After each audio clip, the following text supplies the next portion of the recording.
tu amo.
o se wo fia ina pese ia e lemba fora fai te tele o di oli ile whanau mai o le mesia. O le mafuanga lea, o le atoe awina tuai ele radio Samoa le tau vanga pespe sengar Krisimasi mole nei tau sanga.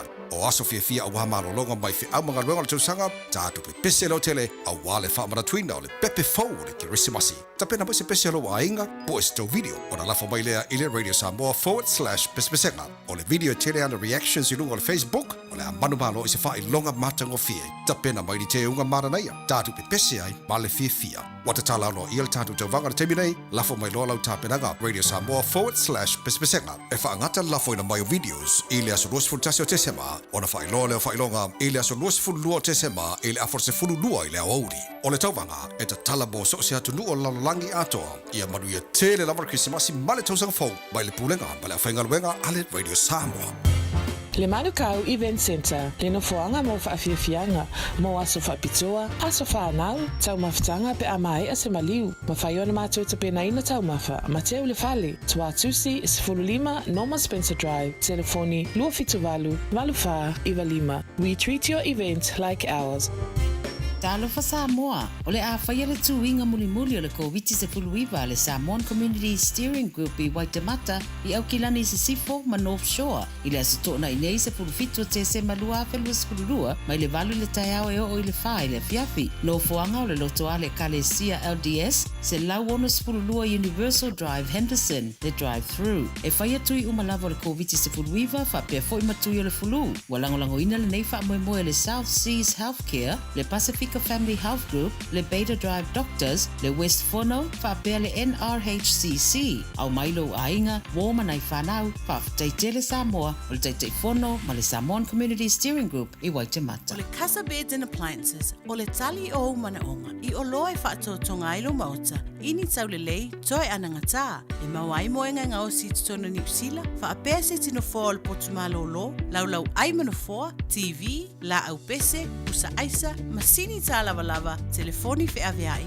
maisi. A fiu ane loa i le whawhituwha Great North Road o tau, po le tolo fituiva Great North Road i Henderson, le Casa Beds and Appliances, telefoni o valu se lau, lua, lima whavalu, o valu se lau, lua, lima whavalu. Ta alofa Samoa, a whai oro e fuafua e whaatau atu lo whale i le tausanga fau.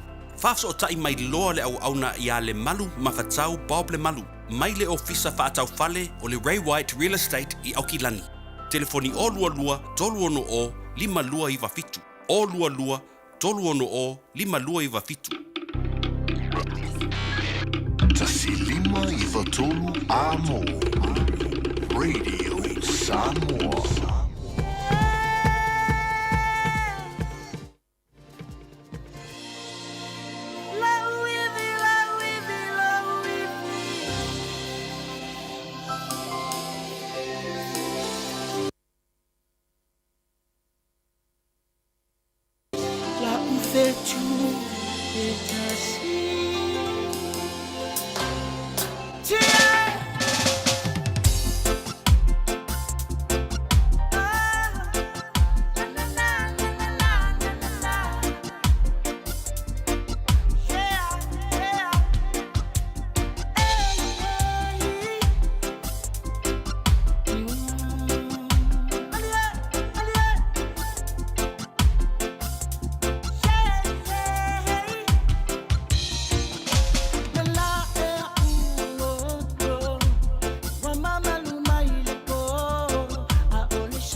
Ole fa via fianga mo tatou le nei foi uli leo se mali mal tatu te luas fu valu minuto leo te nei le tu la se fu mali lual po kala Tanoa Ava ele nei foi uli ole asa tona ile asa fu mali fito nei foi masina muri muri ole tau sanga ele am talia tatu po kala lento foi antu Tanoa Ava e so ta ia tu le fianga ile loli ingal mana tai ingal mana wa fu tau ina tatu wa tunu tulanga lo ye le tau ol tatu fa tawa le chimana le fa ngonde va yaso fa si pisa le fianga le loli ile so ya me se foi le tulanga lo ye fa tatu fa tawa le la dou awana ngali at o lo su sa o la tatu tu silina o le lua se fu le valu lua valu e kensen evna I o tahu lua valu e kensen evna I o tahu e te anga isa o la ye fa tu atapuni tatu o nanga tu le stay mi le fe na nei pe te wala telefone lua fitu ofa o lua fitu ofa o lua fitu o le olua tasi lima fa valu ono fa lima o lua tasi lima fa valu ono fa lima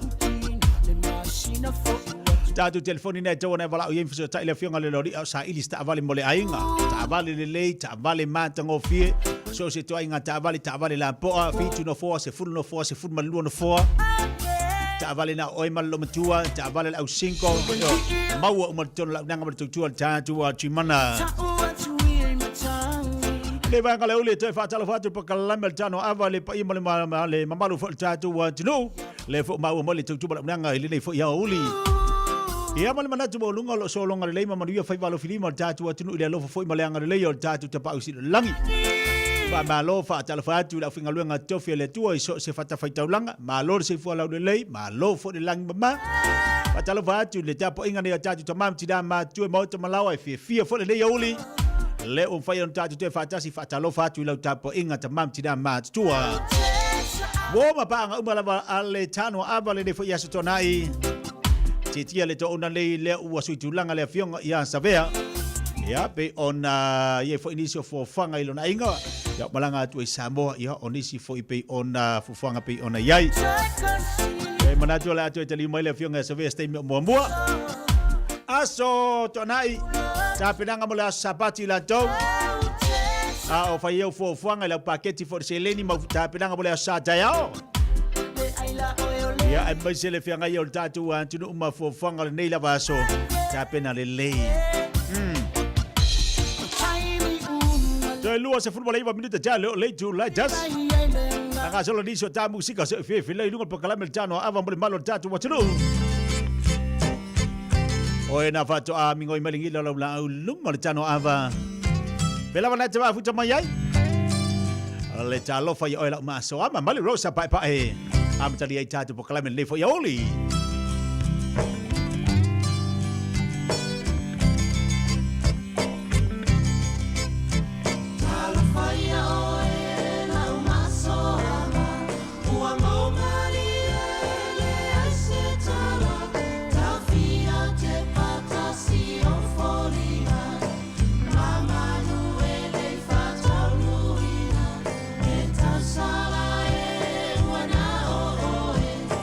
Funa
le rosa pa e mandai o tatu fa fia ngale fo ia oli. Ele mafuta bele tatu wa tunu le te lua se fu mo le ono mi te talo le tu le jasi. E nei tatu fa tatananga tatu fa tavale le fai fon tatu se ati ai. Ya awa vo le fa lo ino la tu tu le fo ia so to. Nai. Po kala le ava le Tanoa Ava e te lo sa. Yo. Tele lava e ngam whai na whaasoa tuai le whionga fo ia sa vea inisio po kalame ai mai se fo ia tātou tala i mero tupu tono tātou tunu i Samoa fa bea fo ia lia tunu lo tātou iai au sina swinga mo tātou lene fo ia stona ila tātou musika ma tātou e vaiva le au te ilo wa whaisi pisi kena me mari usua nginga le frima ke kinga inga i mangilangi tai au o utilo tilo mo matamantai le tele o loa o la fu amanta o nanga ilalo le tau la fu amanta o nanga ilalo le tau o makala le ai le siko inga malsila makua o kako samo e ia ila le olo ala manga o le lo makua ai fisidi atula le tangata na yo ngale lo soli e mo lungal kau ya fai mele kala ko e kau ia wa lavanga ya le manga e manga o le lo makua fa kau mai tala le toina oi ai manga ole fa ka unga ke lo le yanga pa unga ka ku penga le fa ka uska ko me makala sa o ye fi nga wal lo matua e fi nga wal lo ba ko fa ka lo ai tala to ina ele fa ta wina se me manta le so sa ya lai ka mo fa ya lo makua fu di fa ka la ngole manga yo ole mana tina mo ia tina o ke unga fu le kinga wa ka ya la sa fa ya ngai wala kali liu ese do marko inga savali do savali ese to ina ai tangololo matua fa tau olo ale winga la tala wo mana fali paketi ali o ese marfali o me fa tau di tupe ai o aku o va ai fu ile lo matua wa manta ona tilo o ye ma me fa popo le wo manga o ye le ala wo fa ka me manga lo maku alfisidi o ye se me fa ka kalo ora kau kalo le ngala vi le liso le whaakau. Ai le la vea le liso le o mea whaapopo le tinale no. E se le taua mo tātou pe anga i te whantau. Tūsi le ilalo le liso lau whaatau na e alu lola i ole. O mea e ke lo inunga le lisi, lavrenga. Ai alu waku fo i o e whailau whaatau. Ai ke kilo aku. E ke manga o le oloa. Ai le lava lau selingi. Kipi. Ore kalisa ore kipi. Ka kia le olo lako. Mingoi mai kako. Se wa lava le lapia kau karinga mo kai au. Lava le lapia kau karinga. Olo ko nga waku le si pia kau karinga. Le aila. Ele ayer ko inga kai au. E kau karinga al farsa ai malor ko inga al far. Le talo es tolo minita talo le tu la tasi. Po kala mel Tanoa Ava. E vai vanga mo tatu atru. Ai le lesa.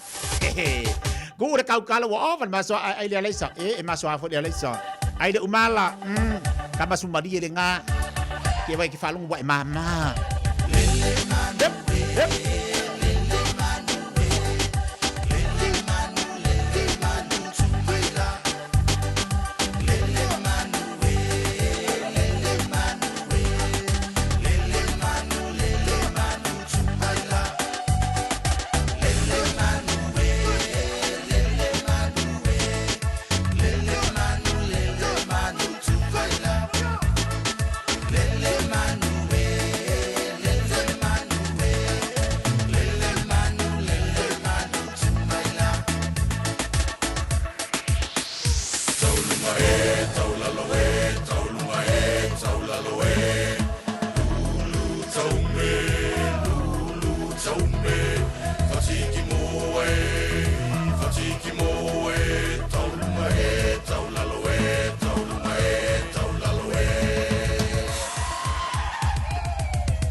Lele Manuel asa tona I whenga ke lele lenga iai.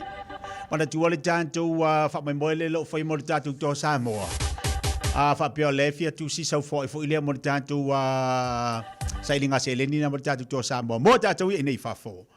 Tanga ia nei la ia lo iai ia tātou la le Pacific Easy Money Transfer. Ina I o Tara Mangele, patasi ai ma o Tāhuhu. O tātou no whanga na e tolu e mawhai ona e walau iai. Ia pe fai foi ona e suati iai I nai le tātou ofisa I o Tara, o le tātou ofisa I Mangele, ata se le tātou ofisa I o Tāhuhu. O isi vaenga fai ona na whao ati elo fo I mo le penanga le tātou tō Samoa, o le Evelina, whalainga Evelina I nai Glendon Manurewa, ata se le tātou whalainga le I o Tara. No whanga na fai fai loatu mo le malo le tātou atinu, pe a fai o nā ua loo e tau sa ilisi no whanga, e fai o na sa tusi e sau fai, mo le tāpenanga le tātou. Wha maluru atu o le tātou ofisa, o loo tapuni le so, e le aila se tasi o le tātou ofisa, e ma fai o na wha mawina ia loma au, pe a tewa e su mai nei, ia le wha maluru atu, o loo iaila tātou ofisa na pe ono tu inatu ia oe. E mawhai ona e anga ia tusi le lei lalo lau whaai, e mawhai la ia o na pasi e lanto I Samoa, I le vaenga o lo wha popo ai ia le tātou sa iringa se leni, o na lanto tōlo la wina lea o loma au malo mimilsia, ia e tawalantu, ia wale tātou tāpenanga pe o na iai. E vaenga na pe o na toi whamanatu atu mo le tātou atunu le neifo ia oli, ia ke wa vidi mai ke au e ke wa fia sa melo se lengi ia mo ka lo fai ia ke oi lo nga winga uma e felo ale to sa mo ai fa ko ala wa kula di sikire ai afa pea e ma fai ona e su e ai mo la songa fua ai o te lo e okay tātou songa fua I nei tātou ofisa afa pe te mana te suma le songa fua o lo ia tātou forms fo I fai on fa tumu atu si lo sua fo lo fai ai mo nei le aso tonai e le mawhai ona e le o yeisi tasi tātou ofisa.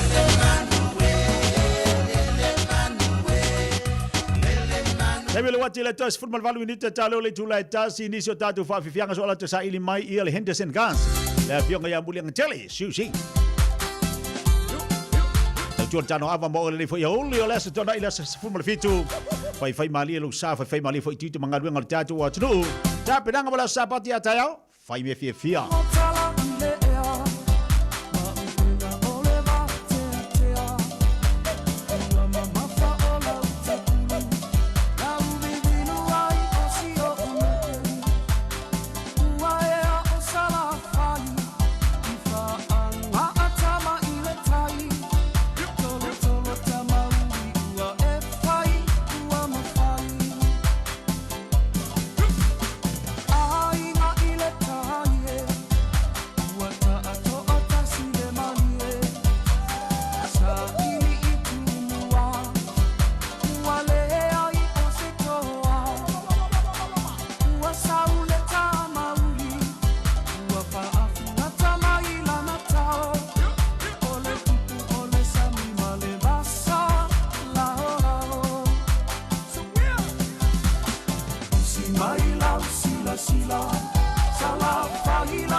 DJ.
Lau se bali atu le vai lau wati tois furu man le 2 minuta talo le tu lai tasi.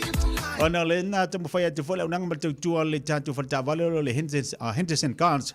E fia ngai muliang tele ia ele mo foi muliang alantou. Io fai si pisi telo falta vale temi nei. Wa o lele ua tu lata tatu fai ngal tau sanga lo no winga le ua toe fia so. Toe val. Aso sumar fitu nei toe val. Kalau kiris.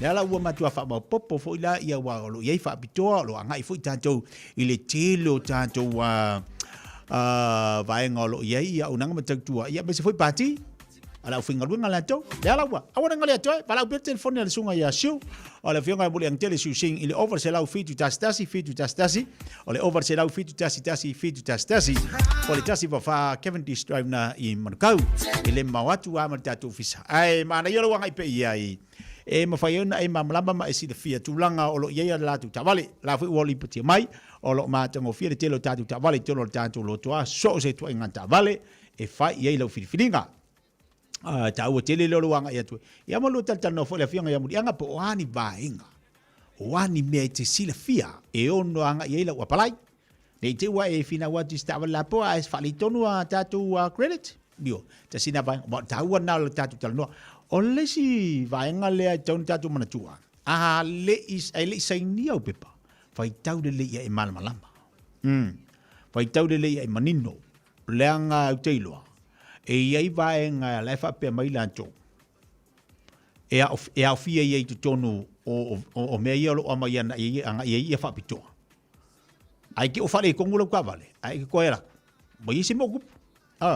Lale winga lo famtelanga. Fai tau manino fisili le iai o le ale me le lea, o le ale si fasi me lea, o le ale si fasi menti lea.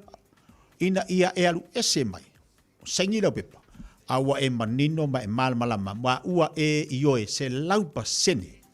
Lo ioe I lau apalai lau fai. Ma lau fom lau fatu. O ne vai ngana fa mana tu mo tatu wa tinu pe ala tu sa. Il po le ala ile ngata tavale. Ia po fai sa lo. Po fisi po la sembe na tela tu fai e ta tau ona e malielele. Se lau pa sene lo ioe. Na e alu selia. Ai nei te iwa e alu se mai. Ia lai ke ko vidi mai fa pe. Me ala ka vale ke vidi ko reanga lo ka vale mai. Ia ngau fa ngai foi fa mai la ve ia e awai ko ngorea ia. Ia la na dai vai ngana fa ona tu mo tatu wa tinu. Le mola una ngabal tu le fianga bulianga al tatu telefone le over se la fitu tasi.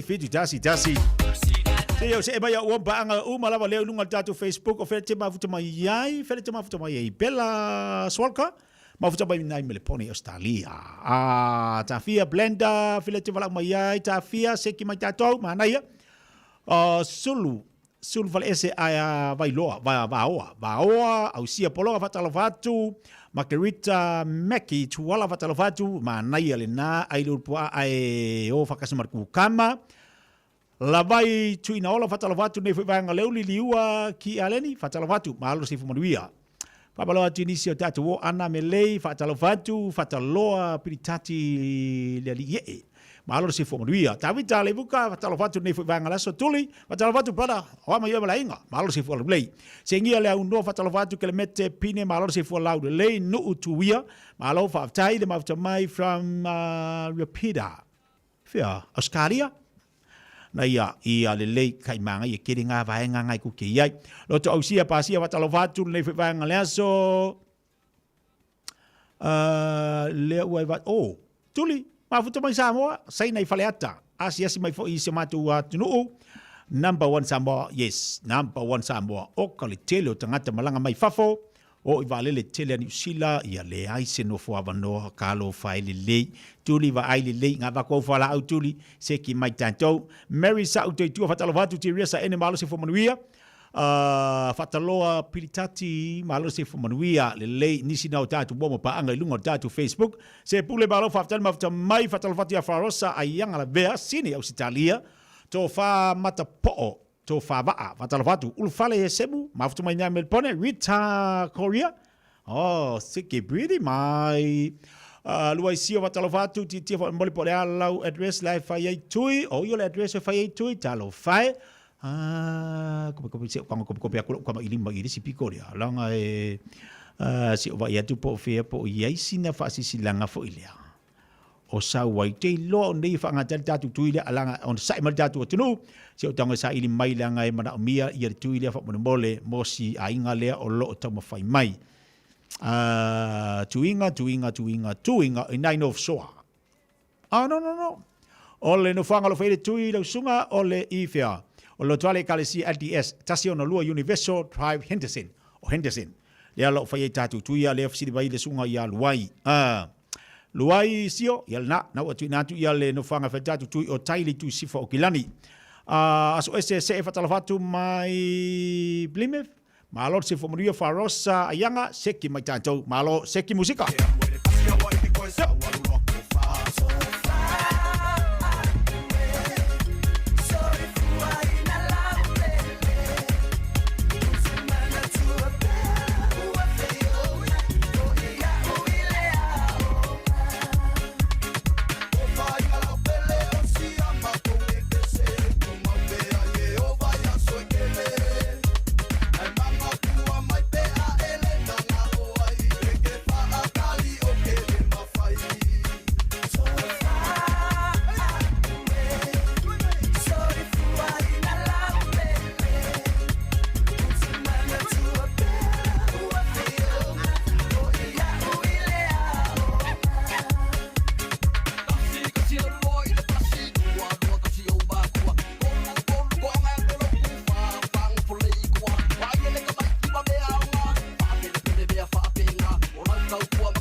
2 minuta talo le July Jasi.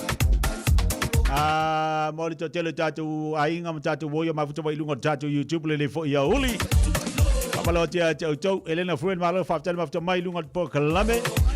Mafutanga la kisa mai Seattle Washington i America. Pe telo si tama malo se fo manuia. Fata si mai fo lantu na America alo sina ati o seki mai tanto. Lo pala meni se tatu bombanga ile nei fo ya uli lo fanga titu wanga luenga dungo tavale le lei o tu alala po kalame fai mali ru sa tatu yo lo fa ili mai le fo lo mafuta mai dungo tavale aria le sina tavai fatalo fatu sini aus Italia i Rasa Utah fatalo fatu seki mai tato Watu diso tatu falinga le fo wanga le aso tali tu le tasi tali mai watu ia tatu tali vai fanua Le Manukau Event Center, le nofoanga mo whaafiafianga, mo aso whaapitoa, aso whaanau, tau mawhitanga pe amai a se maliu, mawhaiona mātou te pena ina tau mawha, Mateo le Fale, Tua Tusi, Sifululima, Norma Spencer Drive, telefoni, Lua Fituvalu, Valufa, Ivalima. We treat your event like ours. O se wa fia i nā pese ia, e lemba whawhai te le oli i le whanau mai o le mesia. O le mafuanga lea, o le atoe awina tuai ele radio Samoa le tau vanga pespe sengar krisi masi mone nei tau sanga. O aso fia a wahamaro longa mai fi au mga luenga le tau sanga, tātu pe pese lo tele, a wale whamara tuina o le pepe fau o le kirisi masi. Ta pena mai se pese lo a inga, po e sto video, o na lafo mai lea ile radio Samoa /pespe sengar. O le video tele ana reactions i lunga o le Facebook, o le a manu malo i se wha i longa matang o fie. Ta pena mai ni te unga maranaia, tātu pe pese ai, ma le fia. Wata tala no i le tātu tau vanga le temi nei, lafo mai loa lau tāpenaga, radio Samoa /pespe sengar. E wha angata lafo ina mai o videos, i le aso luas fultasio te sema, o na wha iloa leo wha ilonga, i le aso luas fululua te sema, i le afor se fululua i le auri. O le tauvanga, e ta tala mo so se atu nu o lalolangi atoa, ia manu ia tele lamar krisimasi male tausanga fau, mai le pulenga, mai le awhainga luenga, ale radio Samoa.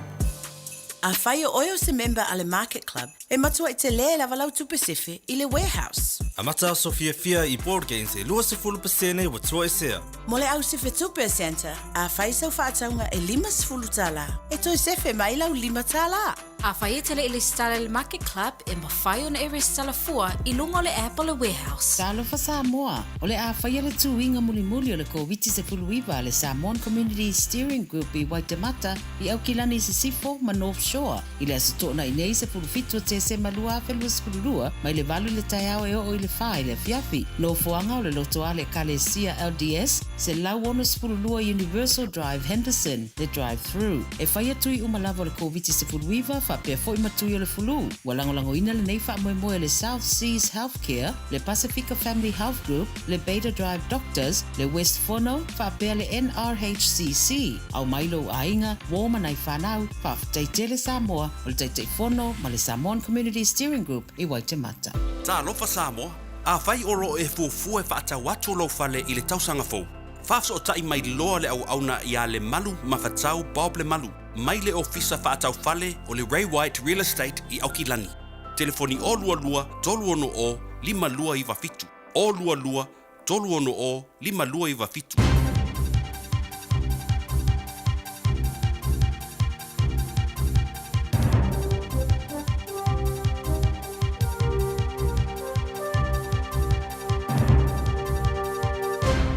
In this update, over 24 police cars, dog handlers and the Armed Defenders Squad are responding to an incident at a church in Manukau this morning. A witness reports seeing 2 ambulances leaving the Adventist Community Church, and pictures sent to our newsroom show men with mongrel mob patches outside. The area is currently cordoned off, along with some surrounding roads. A worker at the Manukau Superstrike bowling alley told News Talk ZB a drug rehabilitation program is run out of the church every week, and a lot of people were gathering there this morning. Getting leaky taps under control is a key focus for the Wellington Water Committee, who say they're losing about 40% of drinking water this way. Lower Hutt Mayor Campbell Barry's been unanimously re-elected as chair. He says Wellington Water's increasing its efforts to identify the leaks and prioritise the biggest ones to deal with first. On top of this, he says they face challenges of an ageing water network, decades of underinvestment in infrastructure and a growing population. Little surprise over a disparity in domestic flight costs in the countdown to Christmas. A one-way refundable ticket on Air New Zealand from Auckland to Dunedin could now cost a person more than $500. A customer booking the same trip with Jetstar could pay just $199. An aviation commentator says the huge demand for travel and Air New Zealand's dominant market position drives the price. The Marlborough District Council wants everyone to have a say about how to improve access into the Sounds. The Marlborough Sounds Future Access Study will support the case for funding safe, resilient and affordable long-term access solutions for people in storm-affected areas. It follows two major weather events in 2021 and 2022, which closed roads with many people unable to get in or out. Mayor Nadine Taylor says they want lots of people to engage with the study. The Marlborough Sounds community, but of course there are also a lot of batch owners, there are a lot of holiday makers that come from outside of Marlborough into the Marlborough Sounds. That's news. In sport, White Ferns captain Sophie Devine is paying tribute to outgoing Black Caps Test captain Kane Williamson. The 32-year-old is handing over the reins to Tim Southey, but will remain in the side as a specialist batter. Devine has taken plenty of inspiration from Williamson's leadership. He led in his own way, and I think that's something that I've really admired from afar, is the way that he's led in his own style. I think he'd be the first to admit that he's the most humble, quiet guy, and he doesn't like the limelight, but he's really shown a knack of getting the best out of his team. The White Ferns face Bangladesh this afternoon in their final one-dayer for the year at Seddon Park. First ball's at 2 p.m. Meanwhile, two fearsome pace attacks will square off when the three-test cricket series between Australia and South Africa starts at the Gabba in Brisbane this afternoon. That's sport. I'm Sandy Hodge. 24 hours a day, 7 days a week. Radio Samoa streaming live on www.radiosamoa.co.nz. Nafana mai o Yesu ipetele.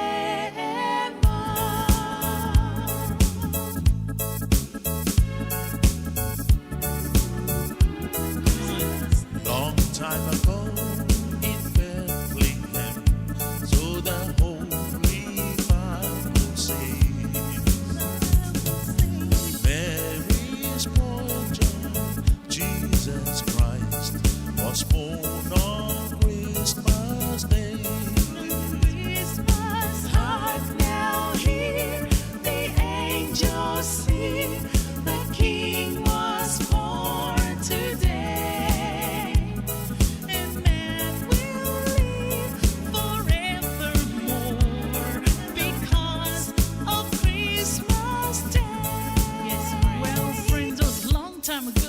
Bethlehem, according to what the Holy Bible said, it was Mary, boy, child, Jesus Christ, who was born on this Christmas day.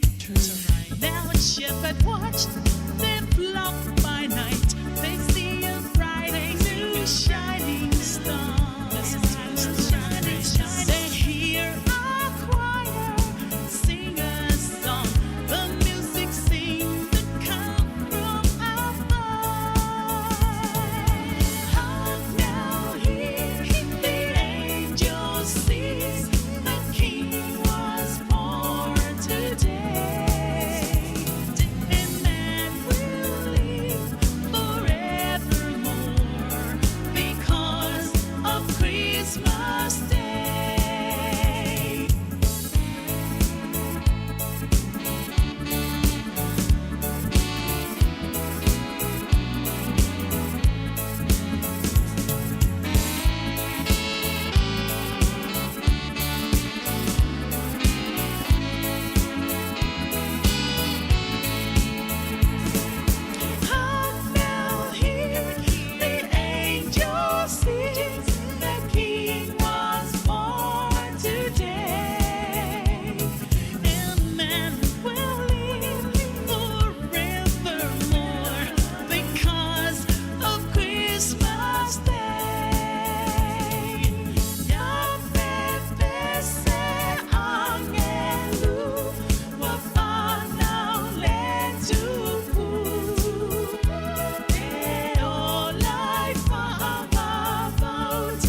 Sefulu minute leo tēnei le tūlai tāsi bere whaafonga mai pēr nisi nao tātu pokalame whanga solo i le nei fo i awa ole.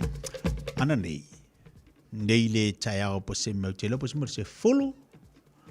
I le whaamlawe na le hafo ina usawana nei po se mau le sao nei wa te asutas. I le whaamlawe na e tupu ina i Puinui Road. I le kalesi Sofitu.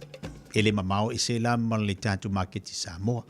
Faatumulia la to tele ia ali malu o le malo leo matamaita i leo nai faatumulia le no foanga nai Puinui a leo no titilo to nei ia e vi foringa mai to tasil tangata na na fana tono nai tono le mal e ila le kengi uti saula ia ina ia mato tele le malo le antidu mato tele tangata lai mata matilo a faatino fo ilanga luenga leo i lea fo no foanga Ava pe fa fonga mai o le teanga ia tu nai la wala na Puinui I papa toi.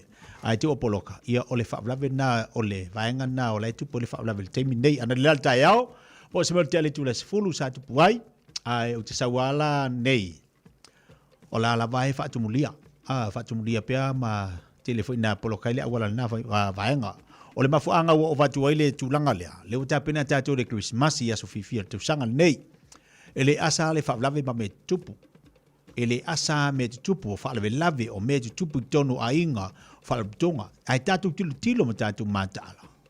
Ma tātou vava a ili taimile. Lea o loo iai pēa mea tupu leolanga. Ai maisea o vaenga ia o whaalave lave. O me ono o mai ia mafutanga motu sia vavea o le whaatamala te lo tātou. Ai tātou toi tilo na iaso to toi. O vaenga ia, te taunu tātou mātalai, tātou mātala. Lunga le awala, to tono lo wharwhinga luenga, o whia lava te anga iai, ia e mātala. Ai mā fua fo iona o mai ia le whaarulawe ia antoi. Wa e alu e sua le whaarulawe. Wa e alu e sua le whaarulawe.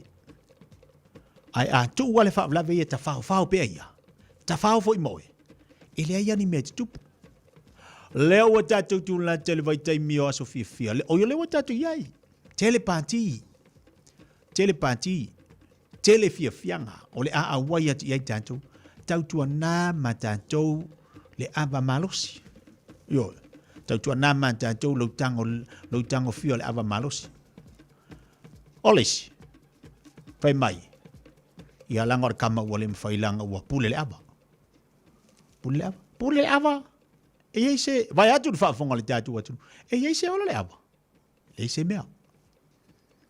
A le alme ua wo o mai awa iawe. O le tangata ua tango i le awa. E le o sau le awa e sua e oi. O oi le kero sua le awa. Awa malosi. A whaapea la e te fia le awa malosi. Tautua nā ma oi. O aso fia. E te tawana tātou fia whatasi le tina, fia ma le whanau. Ai a olo nā tātou over fia, lona winga. Ia whai mai lolo le talana.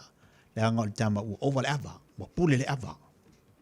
Le ia le pule se awa le tangata. E pule le tangata le awa. A i loa i te tau mafa le awa.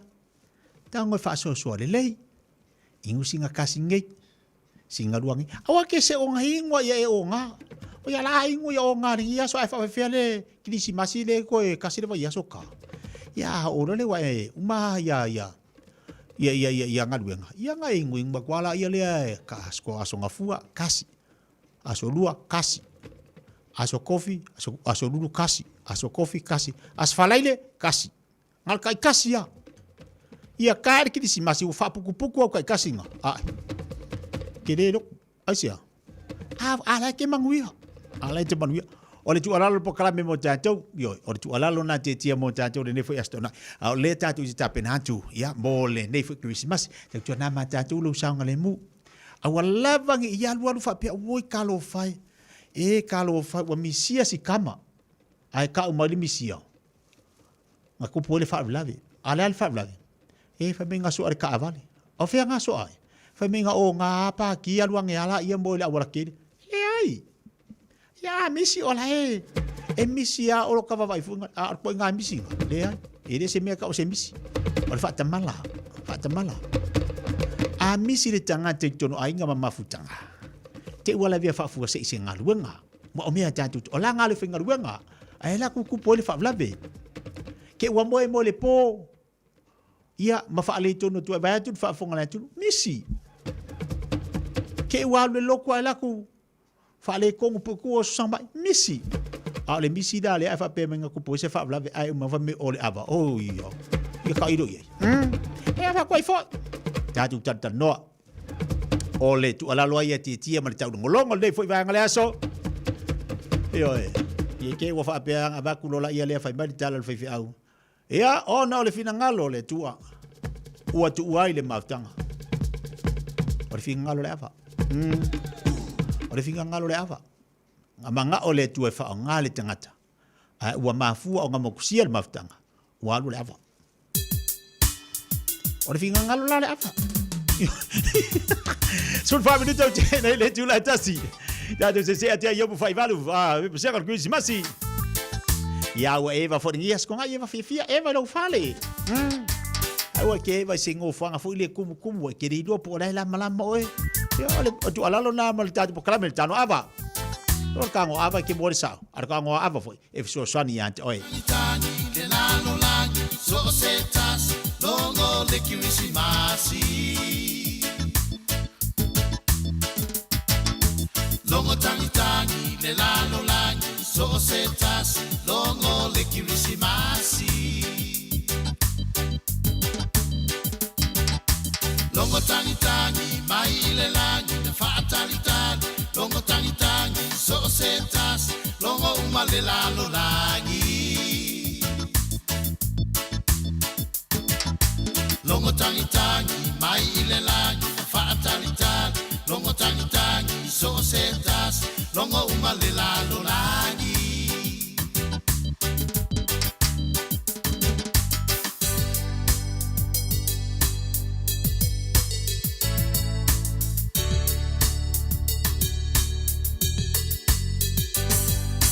Longo tangi tangi felanu lanu ai le lalo langi longo so setasi.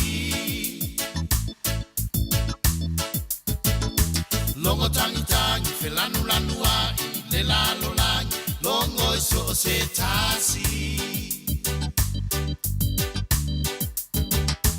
Longo tangi tangi na ole tasi mai le langi le lalo langi so setasi longo le kirisimasi. Longo tangi tangi na ole tasi mai le langi le lalo langi so setas longo le kirisimasi.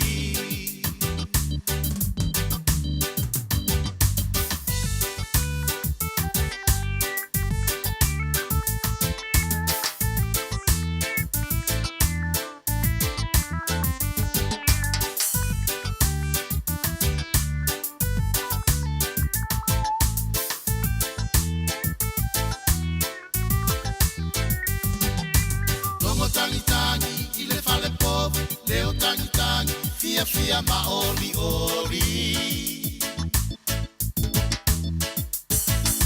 Longo tangi tangi ile fale povu leo tangi tangi fia ma oli oli. Longo tangi tangi ile fale povu leo tangi tangi ole oli oli na fana wa le ala male upumori. Longo tangi tangi ile fale povu leo tangi tangi ole oli oli na fana wa le ala male upumoni.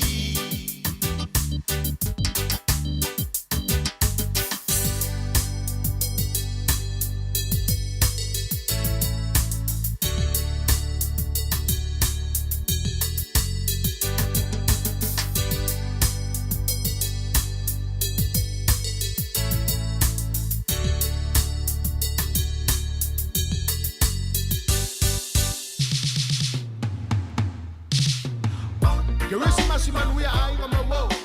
Upu fatawa ni Christmas. Me a song. I don't find a moto. I don't come stop. If you record, so we are. Alungo ina leo mandu ope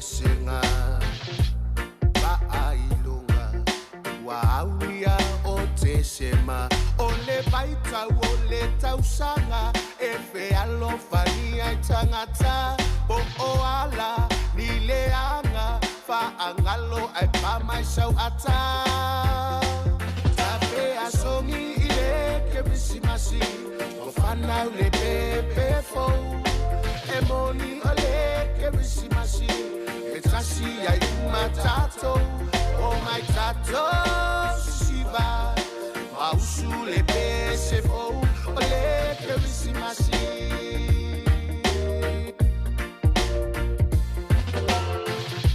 Le ai se mesili e mana oi ai leli Yete ule luava malo uso sa fai mafili Fai o melele tu ule mase uinga tonu na le asonei Pai lo se swinga ai awa eteita kerisi masi sautau ulima Tape asongi ile kerisi masi ofana ule pepe fo Emoni ole kerisi masi etasi ai matato oh my tato shiba Ausule pese fo ole kerisi masi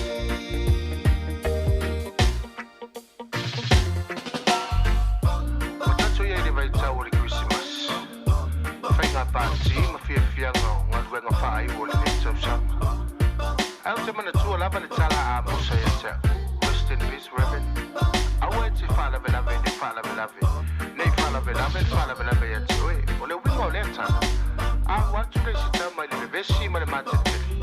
Sa ba fai o sa ba ni SM fa fide ma. I don't know what to I find my own. Olha. Se pingi. Fas.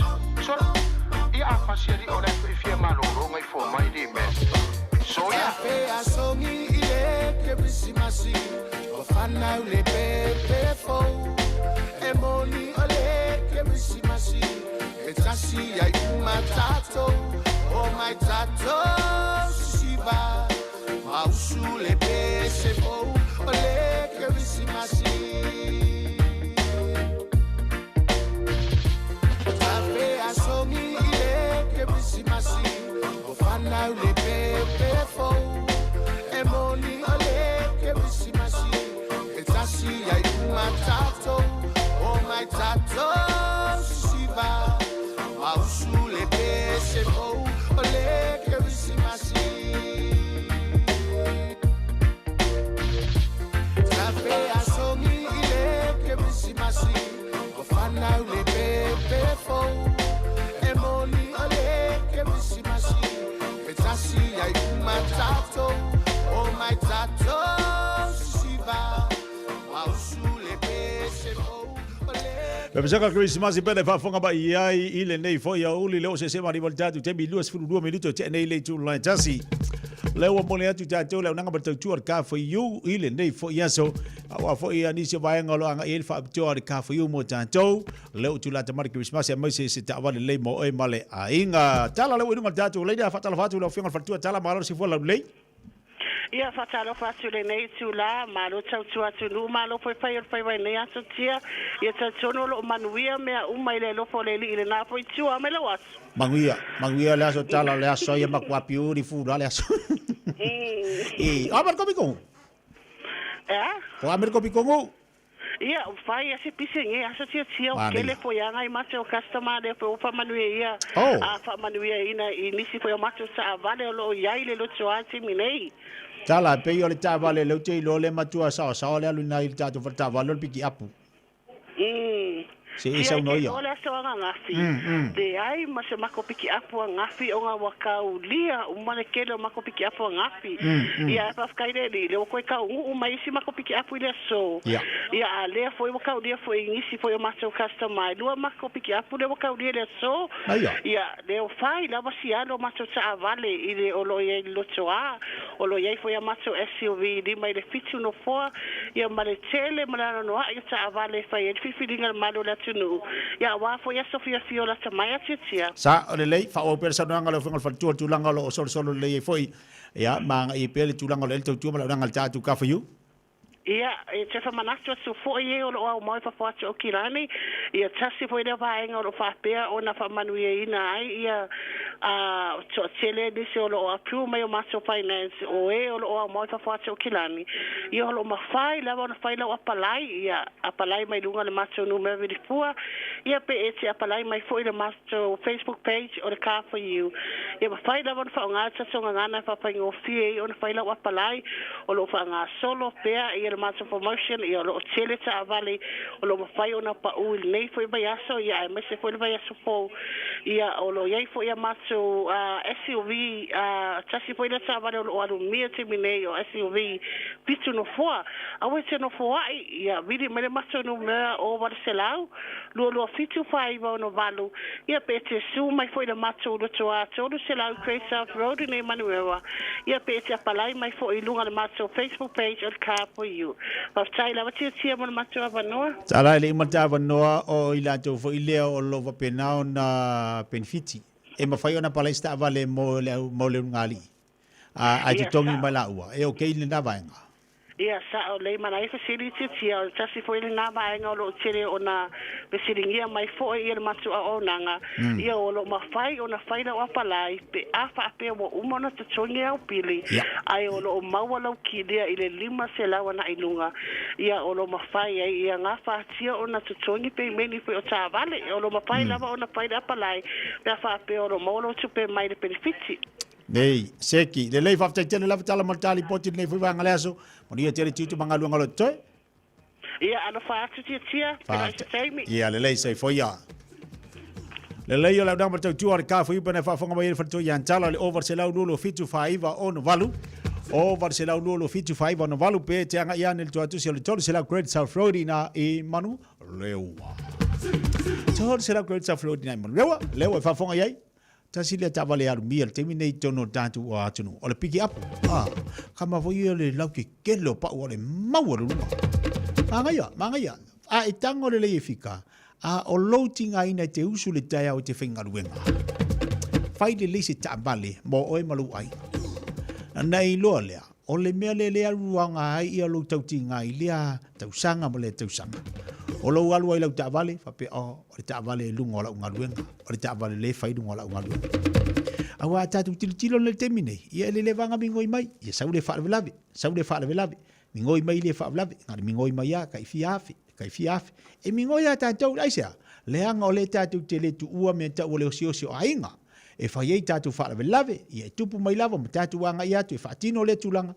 Ai ole mana ia tango e faisi ta vale le lei molo ainga fati ti elo matua matamaiti ia na ilo le esele mana ia le aluanga o lo usu le taia mo le taia ia nga luenga luas for 20 minutos te nei ia le tu lai tasi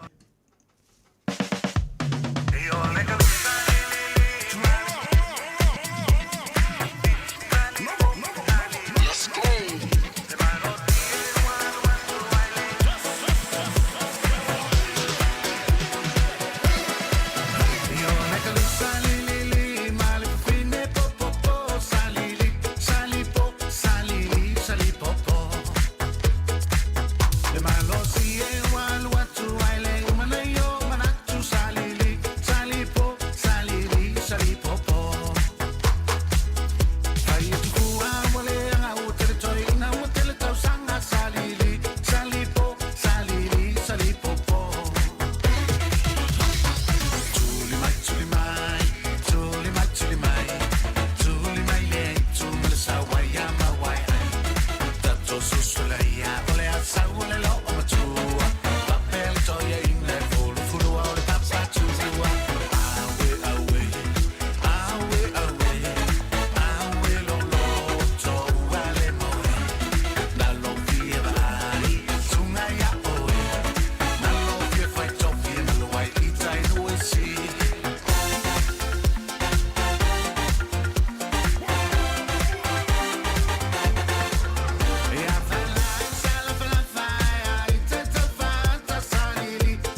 Le Manukau Event Center, le nofoanga mo whaafiafianga, mo aso whaapitoa, aso whaanau, tau mawhitanga pe amai a se maliu, mawhaiona mātou te pena ina tau mawha, Mateo Le Fale, Tua Tusi, Sifululima, Norman Spencer Drive, telefoni, Luafituvalu, Valufa, Iva Lima. We treat your event like ours. Ta alofa Samoa, a whai oro e fufu e whaata watu lo fale i le tausanga fau. Whafso o tai mai loa le au auna ia le malu mawhatau Bob le malu. Mai le ofisa whaatau fale o le Ray White Real Estate i Aukilani. Telefoni o lua lua, tolu ono o, 5 lua iwa fitu. O lua lua, tolu ono o, 5 lua iwa fitu. Whaongale tautua le Pacific Easy le masina ato o te sema, ma maua ilo wabro en tonu manu malo ai I whailo matupe ta I lua se lautala e wha se fulu o sa mia mo lara whaapitoa mo le kiri se masi. E se fulu whailo ngai se ina I venga so te tasi e a fuatu le stona I se fulu o te sema, aso se fulu fitu lus fulu wha, ma le stona I tolus fulu tasi o te sema. Mara tuala na whainga pa anga male moana rinto si Samoa. E te le tavale se ese te fili mai ai e whetaui ma so se wha amoe moe. Mori si whaamtalanga wala au le Pacific Easy I le ovalu se lau o tasi ono. Po le lua fitu ono fitu iwa fitu wha, po le lua fitu ono fitu iwa valu wha. Ia maru I tele le kirisimasi ainga uma o Samoa, whawitei tele le langolango I le reitu sanga. Pacific Easy o laupa anga mo tupe whamamoli I Samoa. O se wa fia I nā pese ia, e lemba whawhawhai tia le oli I le whanau mai o le mesia. O le mafuanga lea, o le ato e awina tuai ele radio Samoa le tau vanga pespe sengar krisimasi mone nei tau sanga. O aso fia a wahamaro longa mai fi amanga luenga le tau sanga, ta tupe pese lo tele, a wale whamara tuina o le pepe fau o le krisimasi. Ta pena mo se pese lo a inga, po e sto video, o na lafo mai lea ile radio Samoa /pespe sengar. O le video tele ana reactions I lunga o le Facebook, o le amanu malo I se wha I longa matango fie. Ta pena mai ni te unga maranaya, ta tupe pese ai, ma le fia. Wata tala no ia le tatu tau vanga le temi nei, lafo mai loa lau tapenaga Radio Samoa /pespe sengar. E whaangata lafo ina mai o videos, ile aso luas fultasi o te sema, o na whailo leo whailonga, ile aso luas fululua o te sema, ile afor se fululua ile auri. O le tau vanga, e ta tala bo so se atu nu o lalolangi atoa, ia manu ia tele lamar krisimasi male tausang fau, mai le pulenga, male a whainga luenga, ale Radio Samoa. Malo soy fua, o se fufonga Samoa, Radio Samoa, tasilima iwa tolu a mo, se kia Radio Samoa.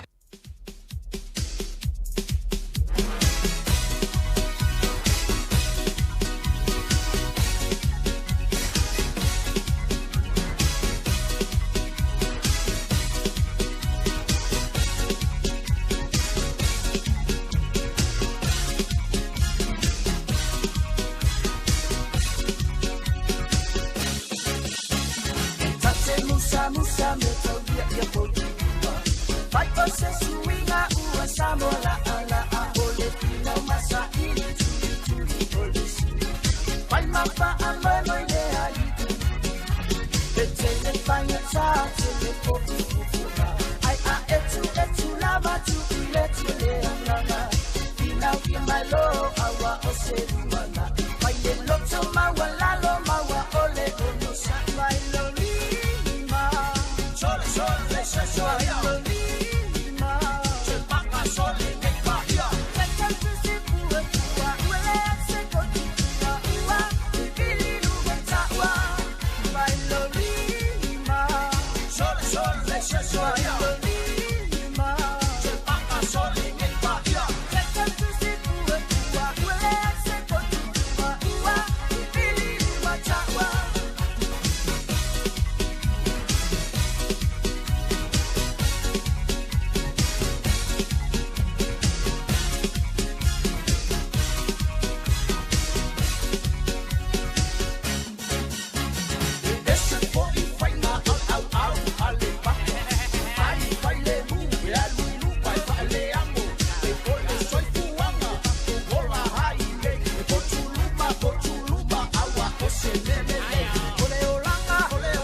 E nei tātou wharinga leo tanu mai nunga tātou pokalame nei whaiwanga leo li la tuinatu ina ia mawhaifoen whafonga i eli tātou tunu Radio Samoa malana tauwanga pe ona iai o lata mai le whaiunga le tausanga o si teimi e mafutai a inga o aso fia mamalo longa mai au mga luenga o le nei tausanga tapena mai se pese lo a inga a wape pesenga kwisi masi al Radio Samoa po e sa wilo ona lafo mai lea i le Radio Samoa /pesenga o le wilo tele ana reactions inunga o le Facebook o le amanu malo se whailonga mātanga o fie tapena mai ni te unga mānaia tātu te pepese ai ma le fia e whamanatu ai le aso na soifua mai ai le tātu oli i whaola ua te tala lo ia le tātou tauwanga i le teimi nei lafo mai loa lauta pedanga o le awhangata la lafo ina mai o tātou videos i le aso lulu aso lua tasi o te sema aso lulu afia aso fau mai aso fau aso lulu ona whailoa atu leo tātou whailonga i le aso tofi aso lua se fulmare lua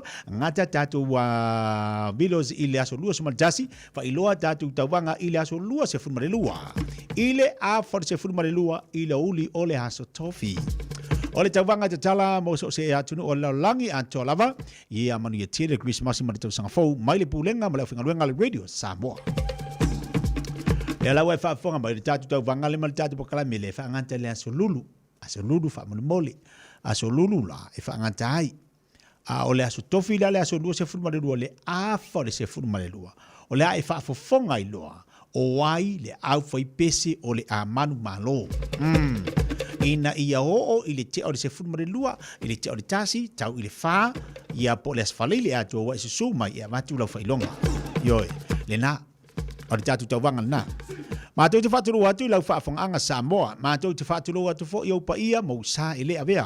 O pa ia whale atinu, ai mai so pa ia whaale tua, tu launa ia. Ai ua mātou whātarusanga ina, māle anganga maulalo, lau lango e ala i sau foai, mo le TV leiti o foni, a hale tātou laka piliki i Samoa, e fe sosani ai, i le malanga mai a lau tō Samoa, e whiloa i marutapidanga, e whiloa i, māle tapo inga se o tātou atinu. O le nei whawe moe, o le awhatanu ina le aso nei, aso tonai. O loo whatau nuina i le aso, i le TV tasi i mulilu. E talia ma le whaafitai, so se leni o le a e ma au iai. O le mamalo le atunu i Nisila, e ma whai o na whaanga maile ofisa ale Pacific isi i Otara. O tāhuhu, ma mangele, pe wala au maile telefoni le over se lau. O, tasi o nono, to e whaafonga telefoni, over se lau, o, tasi o nono. Mo se la e la tatu i ant oe, i so se vae ngoni usi la lava. O lo e ala lai. E ma fai foi ona la fo mai i ala usosani, i le faritupe masani, i lalo le ingo le laka piliki Samoa. Ai mana o e lafo i Samoa, ona e tango le whaanga i ale faritupe masani, i lalo le ingo o le laka piliki Samoa, le ingo na e tango e lafo iai. O le afa ilo umalava, malawina, lo swafa, malo ma au ili aso tona ili tatu wha mai moe. Whafte te lava i luanga le lei, i le nei whawe moe, e manuia lava whaiva le atu ngie, ona o le tapo inga a siona ta maa i afe po. Ua fo i mai au tama whanau sa tau taua, tātou te apongi le nei whawe moe, monisi whamtelanga, wala au mali telefoni le over se lau, o tasi nono, po le lua fitono fituiva warwha, ia whamani a pia le atua i luanga le lei, whaaftai, whafte te lava, laka piliki Samoa.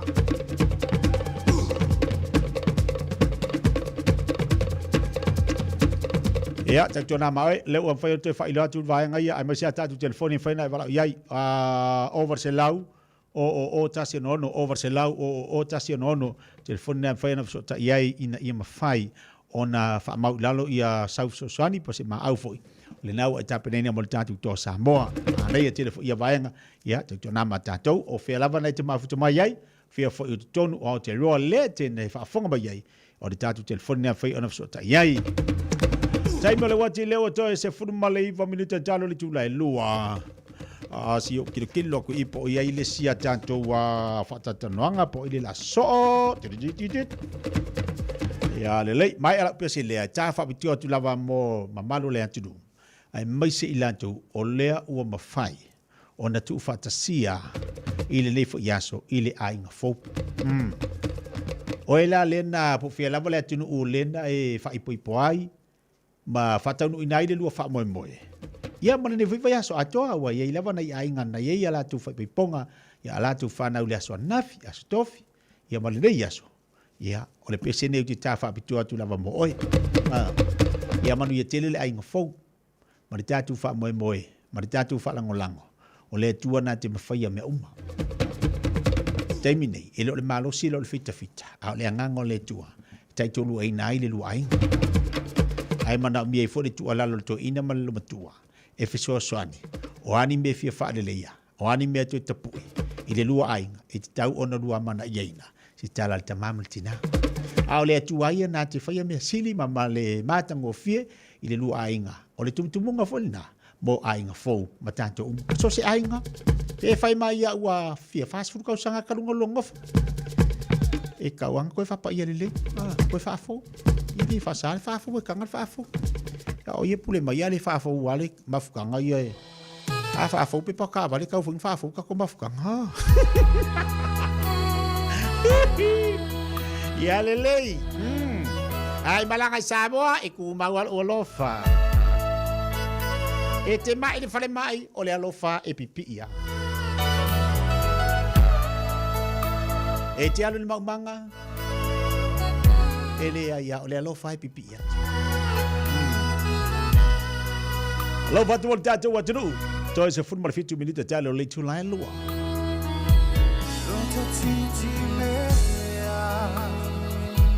Safa pele pele lo tai tutino le va e si e te malu e fale suli ole ele le tama futanga ia so e tele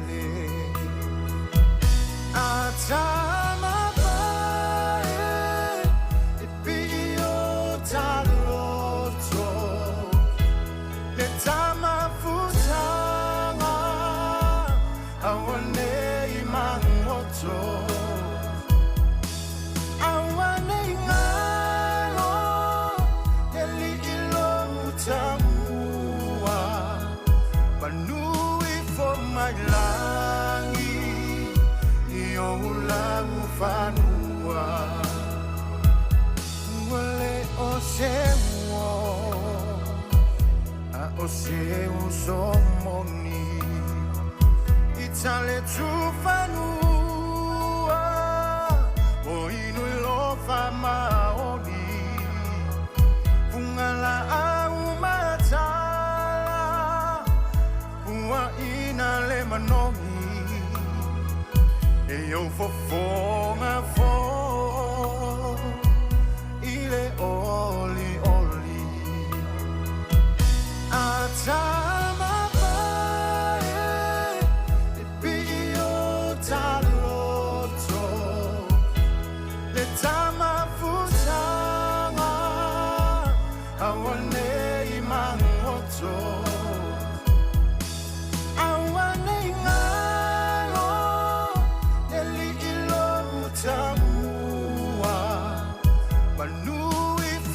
langi io lagu fanua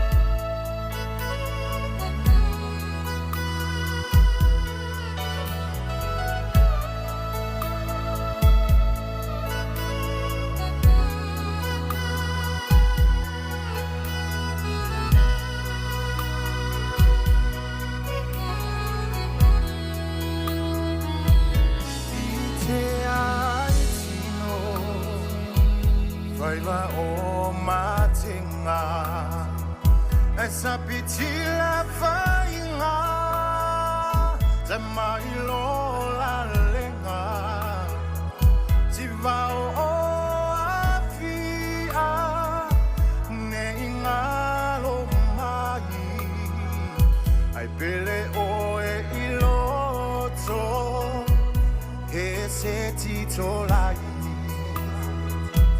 atama vai e pio talo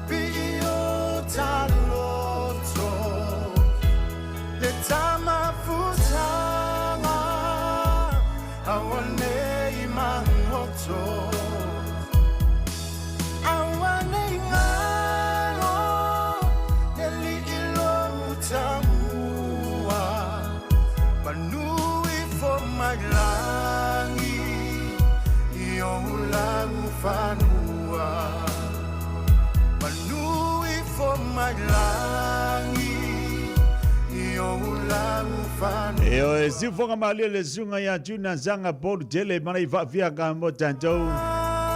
Ke le woka ku ngele peseria. Ale manga ya. E nga mo ilantu fatu atu fatsia I fat pipong. Sa ninga fat pipong. Ai nga fo mo ilantu. Ia ole wa malanga ku me se ilantu ia malanga mai Samoa mo ngalu nga fa vai taimi. Tatu fo ia malanga tu Samoa ni so ilantu o malanga tu ni sia tunu. Au po le pese awane I mangoto. Awang I mangoko lo walofa. awane imangoto Pai pai ia de manga ia. awane ngalo Ia afa pia fu ngawe lunga le valele la I malanga ku sisi atunu e te tafawai. Awane I le lea le lofa. Awangi I le lea le lofa pia fa pia ngai kia lunga le e. Ia e fola ku fo lunga le sami.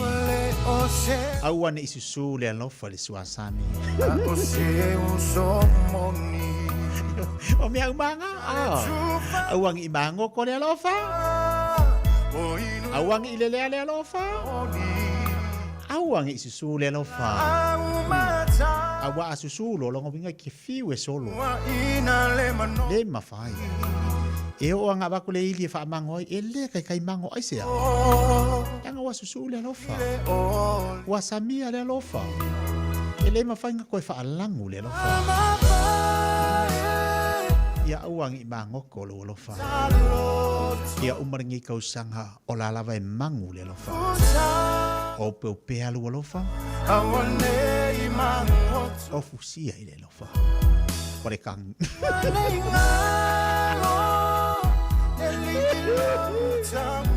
Ia la fa pera la ke luo ko ngor kava. A fa pera ke luo ko ngor kava le ponga fi donga alwe. E ora ke mianga fe si le si le. Ayo, fa pe fa sa. E si le si le. Ia wa kai mango ko lo lofa. Ia o mangu alu lofa. Wa fe si ku sa o ke si me la ka fa alo lo ia. Le wala ka ke si mas fe fa sa o ia. Ia la sa vai mai ke wa ka mango ko lo lofa.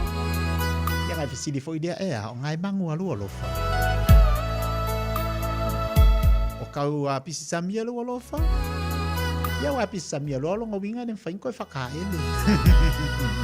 Leo te se furu tale lua. Fai mari de ungela to ko ngai. Iso tatu falinga. Le Manukau Event Center, le no foanga mo fa afiafianga, mo aso fa pitoa, aso fa anau, tau mafutanga pe amai ase maliu, mafaiona mato te pena ina tau mafa, mateo le fale, tua tusi is fululima, Norma Spencer Drive, telefoni, lua fituvalu, malufa, ivalima. We treat your event like ours.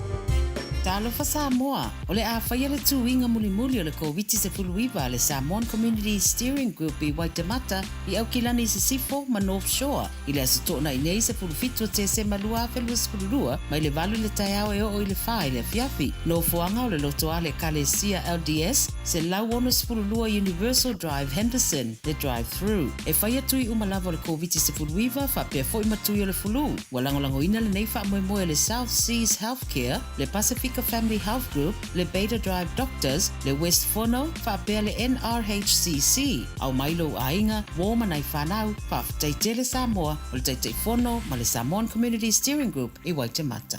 Tā lofa Samoa, a whai oro e fuafua e whaata watu lo fale I le tausanga fau. Whafso o tai mai loa le au auna ia le malu mawhatau Bob le malu. Mai le ofisa whaatau fale o le Ray White Real Estate I Aukilani. Telefoni o lua tolu ono o 5 iwa fitu. O lua tolu ono o 5 iwa fitu.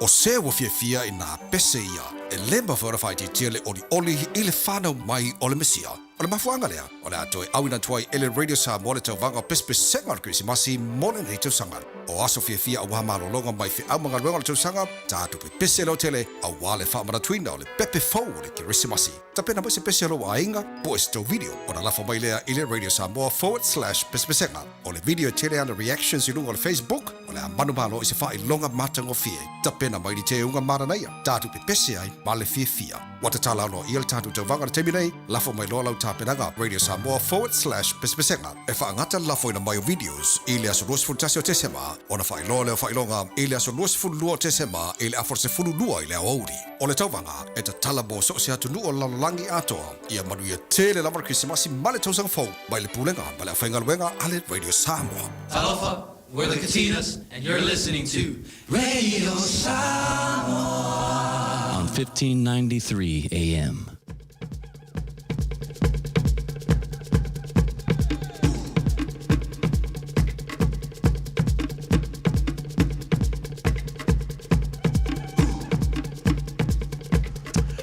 Toi fitu minita jalo le tula e lua le ua se atu tatu fasalonga la unanga mana tautua le sunga ia Michael Makafi le sunga alfafengainga le mekakasi mo tantou le nei foi auli le aso tanai ma talo watu le sunga alfafengainga malo le se fo manuia nei foi auli ia malo foi le soi fo manuia i la sunga titia ia le fonga po le tatu atunu do fa penao na fa foi po le tautua le tatu la leo te silima i tolu amo malo le soi fo manuia pa talo pat sa mo la tingu pele. Alo, papai ya titia mo le avanoa. Malo pasta. O mole, ni foi astona.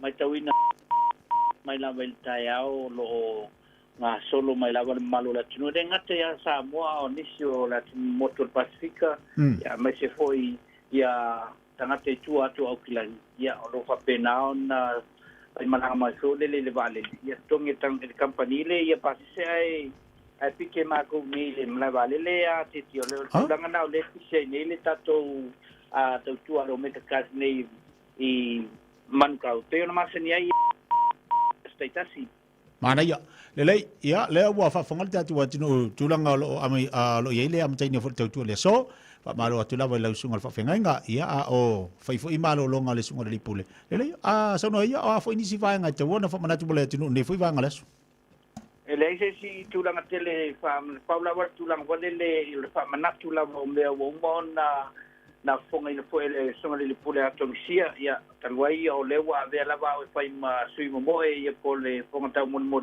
ya wa po ile fa loa ma le fa manatu pe o le tautu al tatu company filter nga inga ma le ngarwenga va lu al tatu le tio ta silima I to wa mo le aso ma le aso ya o me masani fa manatu tele tatu ta vale tono lo toa ya mai tawina ya ile matango fie po su mai mantala au mai la tunu ya fili le se sa wo mona tapina ina le ya ta vale tono tato lo toa por tato showroom o le pa le tulanga tato referral si po tato tu foi mo ina to ya mai o la to ainga mai la to wo pa ta winda sa ta la iti mo ven ya ele ape di maselau ya po tato piki apu ya lu afe ta la le referral fee ya mo e la to lo au ina mai o la to ainga mo la to wo tulanga ko le matango fie po yo lea pa pitoa ya e pa pitoa la mo la to lo pa penao na su mai ma pa ilo mai ya na la to falongolongo fa fonga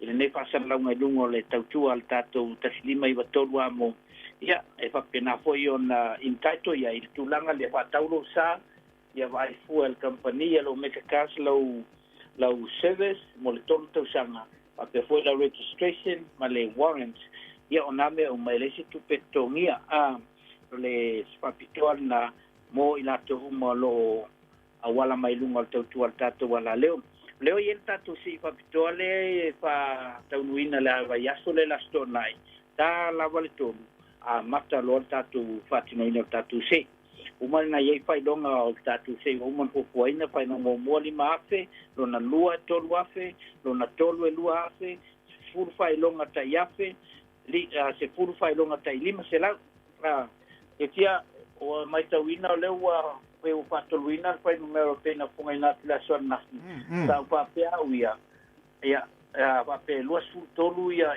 tanga te ton tatu si wala ba maktoi ya pe ya o le wa patoluina le fai numero sa ma ho pa ye le ala ya lo no vino le la alu me foi le o le tanga te la awang va pe ngale luas futuru la fa ino ila to la ya tanto ni silona vi e bo uma fa ilonga mai futuru ta fa ilonga Ai petai la le wa alwa ngai lunga tatou lisi le la lata le ono sifu. Ia lo no winga. O lo ile la ta wata ko ka laki a. Wa ko mo lunga na le bo ile tatou ko numero. So taula na va mai. Ile tarto ia wa ia mai il malo la sino ia la to na o man tu ina tu la numero. Ia suma ia. Ia sila pia I foi. O ele te mo ina fai longa le. Ia so le ona se ia in pati no el tatou se inde tonu la vartonu. A mata lo tatou proclami. A telonisio tu la foi lele ia ele la wale fa sidi mai wala au mai ia pe ia foi se me fia sila pia ile tu pata sio stal sanga.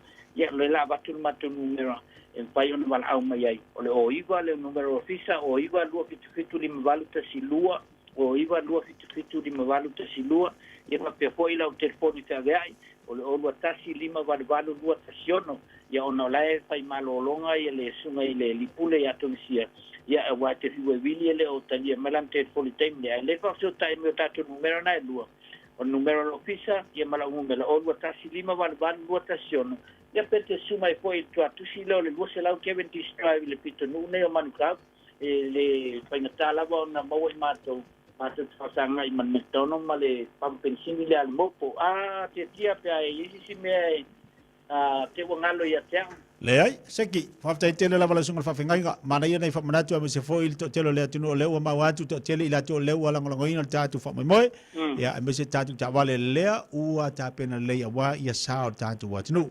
Ai whaftai tele lava mo ngā luenga lei fo ia so tātu toi whira le vasi fo, mori ia tele tūtong whaiwa ton lei fo ia stonai. Ia, pena koe whamanuia tele le tua I lo penga iai ma le atunu, mo peso finangalo a wā, tau ino Samoa, marang whaponganga. Ia Samoa, pena koe whamanuia tele le tua I le whamanatuina o lo na sauninga pa ia o le nei koi vaiaso, ia I le sua po Yesu, lo patele mo toma. Lofa. So for ya pasta mai ko makafi pene fa fonga mai ai ola na mata tu le na tanto fa vale ale omega caspe on ai ile o lo tasi lima valu dua tasiono o lo tasi lima valu dua tasiono pe te anga ia tu si o le lua se lau Kevin Drive na I mankau tato no le tu le lua o tatu telefone ngana Britania fa pe o mai tatu telefone ona utango le tala tu tatu le ona ia ila tu o lo whamanatuina o la tu aso seifo I le so. Ia ila tu o lo whamanatuina o la tu aso seifo I le so, le aso sifon marfitu nei. Nei fai masina, a whapea la whamanatuina lo aso whanau nei, ia e umalo utango talatu tātu leina. E moli mai ia au whamurianga o lo aso seifua I lunga o pokalame ale Tanoa Ava.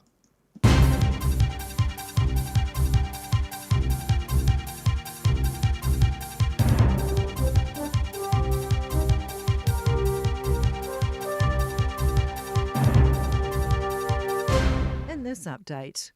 A person has been shot dead at a church in South Auckland this morning. Over 24 police cars, dog handlers and the Armed Defender Squad are at the Adventist Community Church in Papatoetoe, and patched mongrel mob members can be seen gathering outside. The area is currently cordoned off along with some surrounding roads. Joey Dwyer reports. A police spokesperson says they were called to the church at 10 a.m. to reports one person had been shot, and they can confirm one person is deceased. Inquiries are underway to determine the circumstances of the incident, and police are providing support to people at the scene. A worker at the Manukau Super Strike bowling alley told our newsroom a drug rehabilitation program is run out of the church every week, and a lot of people were gathering there this morning. 3 camels have outsmarted their wise men in Brisbane. The trio escaped from a church nativity display yesterday and were found wandering the wrong way down a street in the Australian suburb of Aspley. And apparently what has happened is they have themselves unhinged their little gate. They've got out themselves and they just thought, hey, why don't I just go for a bit of an extra stroll? That's Ty Thomas, the kids pastor at Bridgman Baptist Community Church. He says the camels are now back in, quote marks, Bethlehem prison. This weekend is expected to be the busiest of the year for shopping. Retail New Zealand says there's a hustle and bustle in stores in the countdown for Christmas, with customers flooding stores yesterday. Its chief executive says it's a relief from retailers after a few years marred by the pandemic and now inflationary pressure on spending. But Greg Hartford says there's still difficulty in the supply chain, with some goods taking longer to get onto shelves. If a retailer doesn't have what you're looking for, have to see if it's coming in the next couple of days. Otherwise, just remember, as I say, everyone's really trying hard to get the goods and services that you need. That's news. In sport, plenty of argy-bargy at the Silver Ferns trials in Auckland today as coach Dame Nolene Turua surveys her year-end playing stocks ahead of next month's quad series in South Africa. Veterans Gina Crampton, Karen Berger and Jane Watson are back in action, with a 14-player squad to be named on Monday. Taurua is pleased with the fitness levels of the group and wants the intensity kept at top-notch. What we're looking at is how we can execute under pressure, but also how we can control momentum and also around the lines and the angles and the connections. So it is physical, but it's also quite a mental session as well. Captain Sophie Devine is touting the improvements made by coach Ben Sawyer ahead of the White Ferns fixture with Bangladesh this afternoon. That's sport, I'm Sandy Hodge. Ua na ole Radio Samoa, se furulima iwa toru a mo, e tautuaina o e ilangungana, fitu aso le vai aso. O le kasi ninguém ia sala lo ola e kokele. Io fala uma maia. Vai cala. Vai cala kui, vai cala kuio, vai cala iluna, vai cala ilalo. Eu cala. A oi café feo le mugo mala. Olha, oficina é tula ya que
Ona mini talo nei le tu lai lua ya lewa te talatu tantu leina tolu fiti ta silima tolu fiti ta silima tolu ai foi la tu le nau lo fa mana tuina la tu seifua le wo yeli tatu Facebook lungo tatu YouTube e mo fai foi le tanga fa se ma yesu wa so fa na langa le tu titulat e ni tatu bomba anga yelo fisi mai pe fa ini tatu fa mo yanga wa seifua talo fa yele na le la wo tanga tu la talatu leina le mo oi afa pe fa mana tuina le solo wa so fa na ya na evala mo le ta telefoni na tolu fiti ta silima vitol tolu fiti ta silima vitol ta telefoni e fa manu ya ile so ifo se ta se lo wainga Whape fo ila tau o lo ua mantua fia.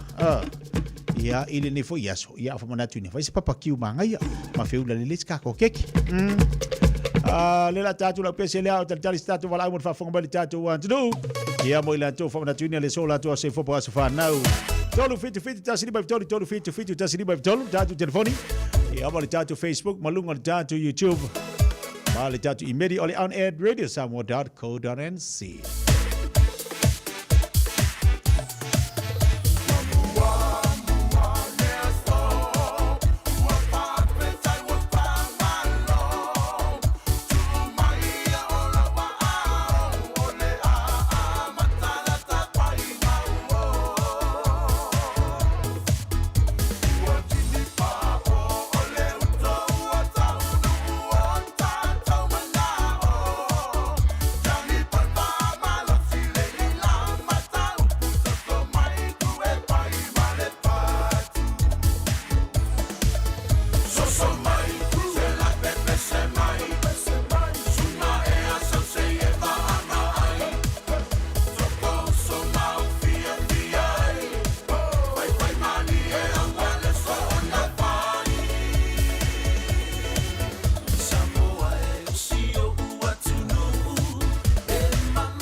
Tanoa Ava Radio Samoa.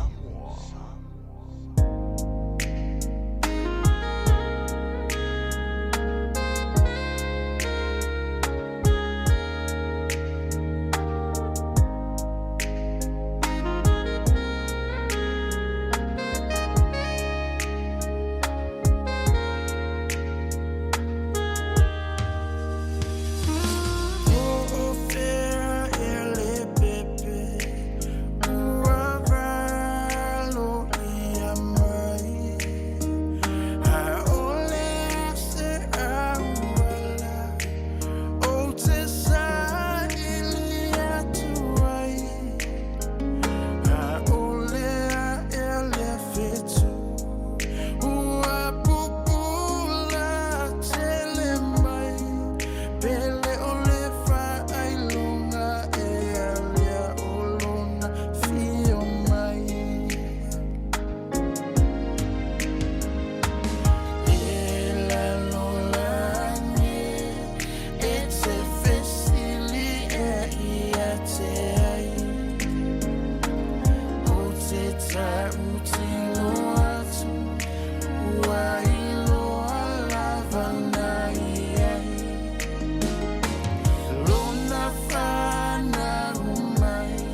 A whai o oio se member ale Market Club e matua I te le lava lau tupesefe I le warehouse. A mata Sofia Fia I board games e 20% wa toa e sea. Mole au sefe tupe center, a whai sau whaataunga e 5 tala. E toi sefe mai lau 5 tala.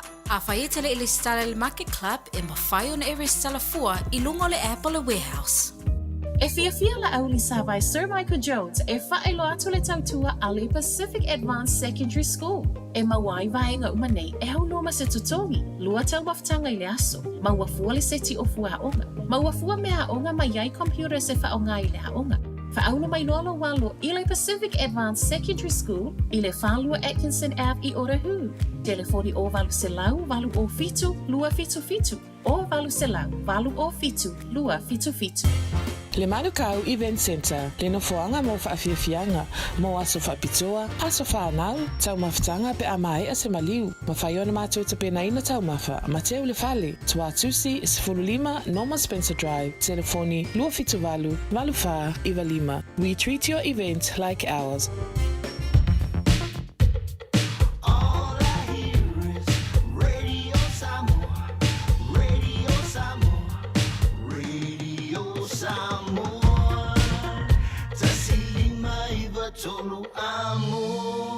Radio Samoa, kasilima I vafulu amo. Sumal valu minuto leo te nei le tu la lua. Ya, o te loa la le fu ia nisi o la tu wa datu pakala me tanto wa sofa na u so a le neta fa ya tu ia le unanga mal tu amol mal tanto wa tunu fo ilia. Tatu sota inga Samoa pe mo tatu sota inga Samoa ile tulanga lo fatino nai ia ni so pokala melo fa ngasolo itono tatu watu pe ona yele sa inga se le ni fo ile mo tatu to Samoa e ala lo to sa ile atu matam fa ya tu statu telefoni po ai se tasi mo mai statu lipoti ya ola fa ye no tatu titilo tatu to va ai ya tulanga lo fa ngasolo ile fa mo itono tatu watu ile so pela wa fa ile atu disi da vaenga mo le fa fonga tatu watu ile to umala vole na o lo fia tu sia to foai ia po le ma au fo I mo tatu fa mo lea wala wan le tatu telefoni pe ona tinatu I lunga le tatu proklame ia awan ngari ant oi o unanga ma tu al Pacific Easy Money Transfer o unanga na o lo mafai ona tinatu ai ia tatu me alofa ia awa fo ile fa fo le tatu wa tino tau tele le vaenga ina I mafai ona fa mawina le lalo suafa Tatu official ai pena fa ila mayo nai mangele o Tara pa ta sema o tahuhu. Tatu official na leo tu mai I mfai ona tau awa ia yellow foi e fa mawina fo elantu ilalo ina I mfai ona la tu fa ilo Samoa tu langa o le anga le foi. Ya male valvale lo for tatu watino. Ya matu langa o lo fai ona tu ina tu ai se so swani mo ilato.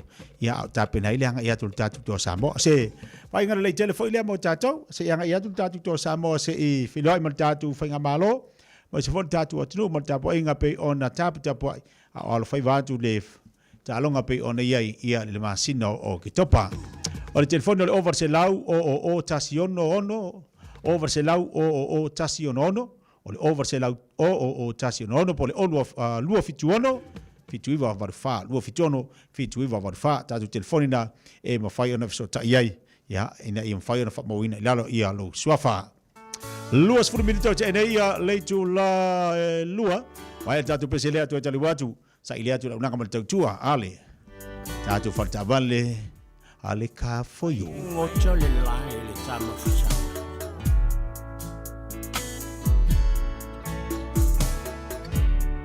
o chicho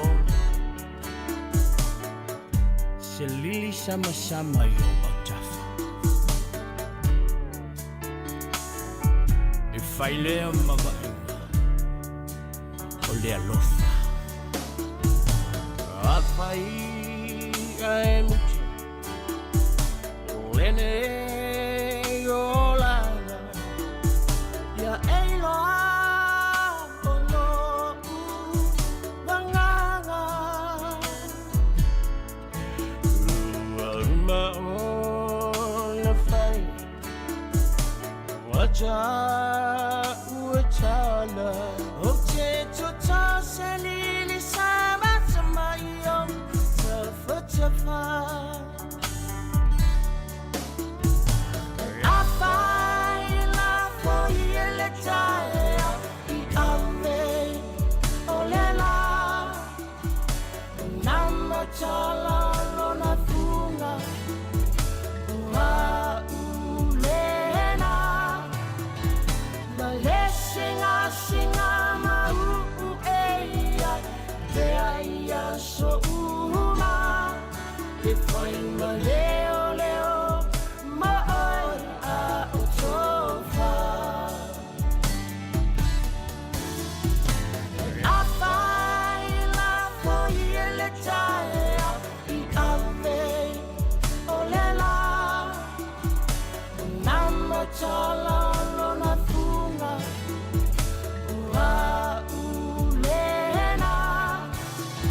Talofa Samoa, wa ule nei o kasu tialu, a wale sui ala ngila wa ule kio. A eva mai ina se furu lima iwa kolu, a mo, Radio Samoa, vevela a.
Na e tau tō mai wana o a ulava.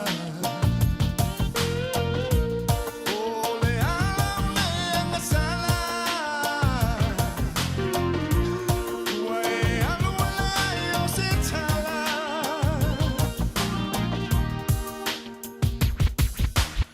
Sitting here thinking, reminiscing, missing the times that we had. Remember when we used to meet? I don't believe it. You're mine and all mine, baby. Yeah, yeah, lovely and so outstanding, girl. I can't believe that you're leaving my world. Now that you're telling me, baby, that you're leaving me, I'll be. I wanna eat that on my own. I wanna eat that on my own. When I all love it alone, if I do. Well, I will look forward to be a tower too. I fight for wa emusu. Sao say find mine, but sao.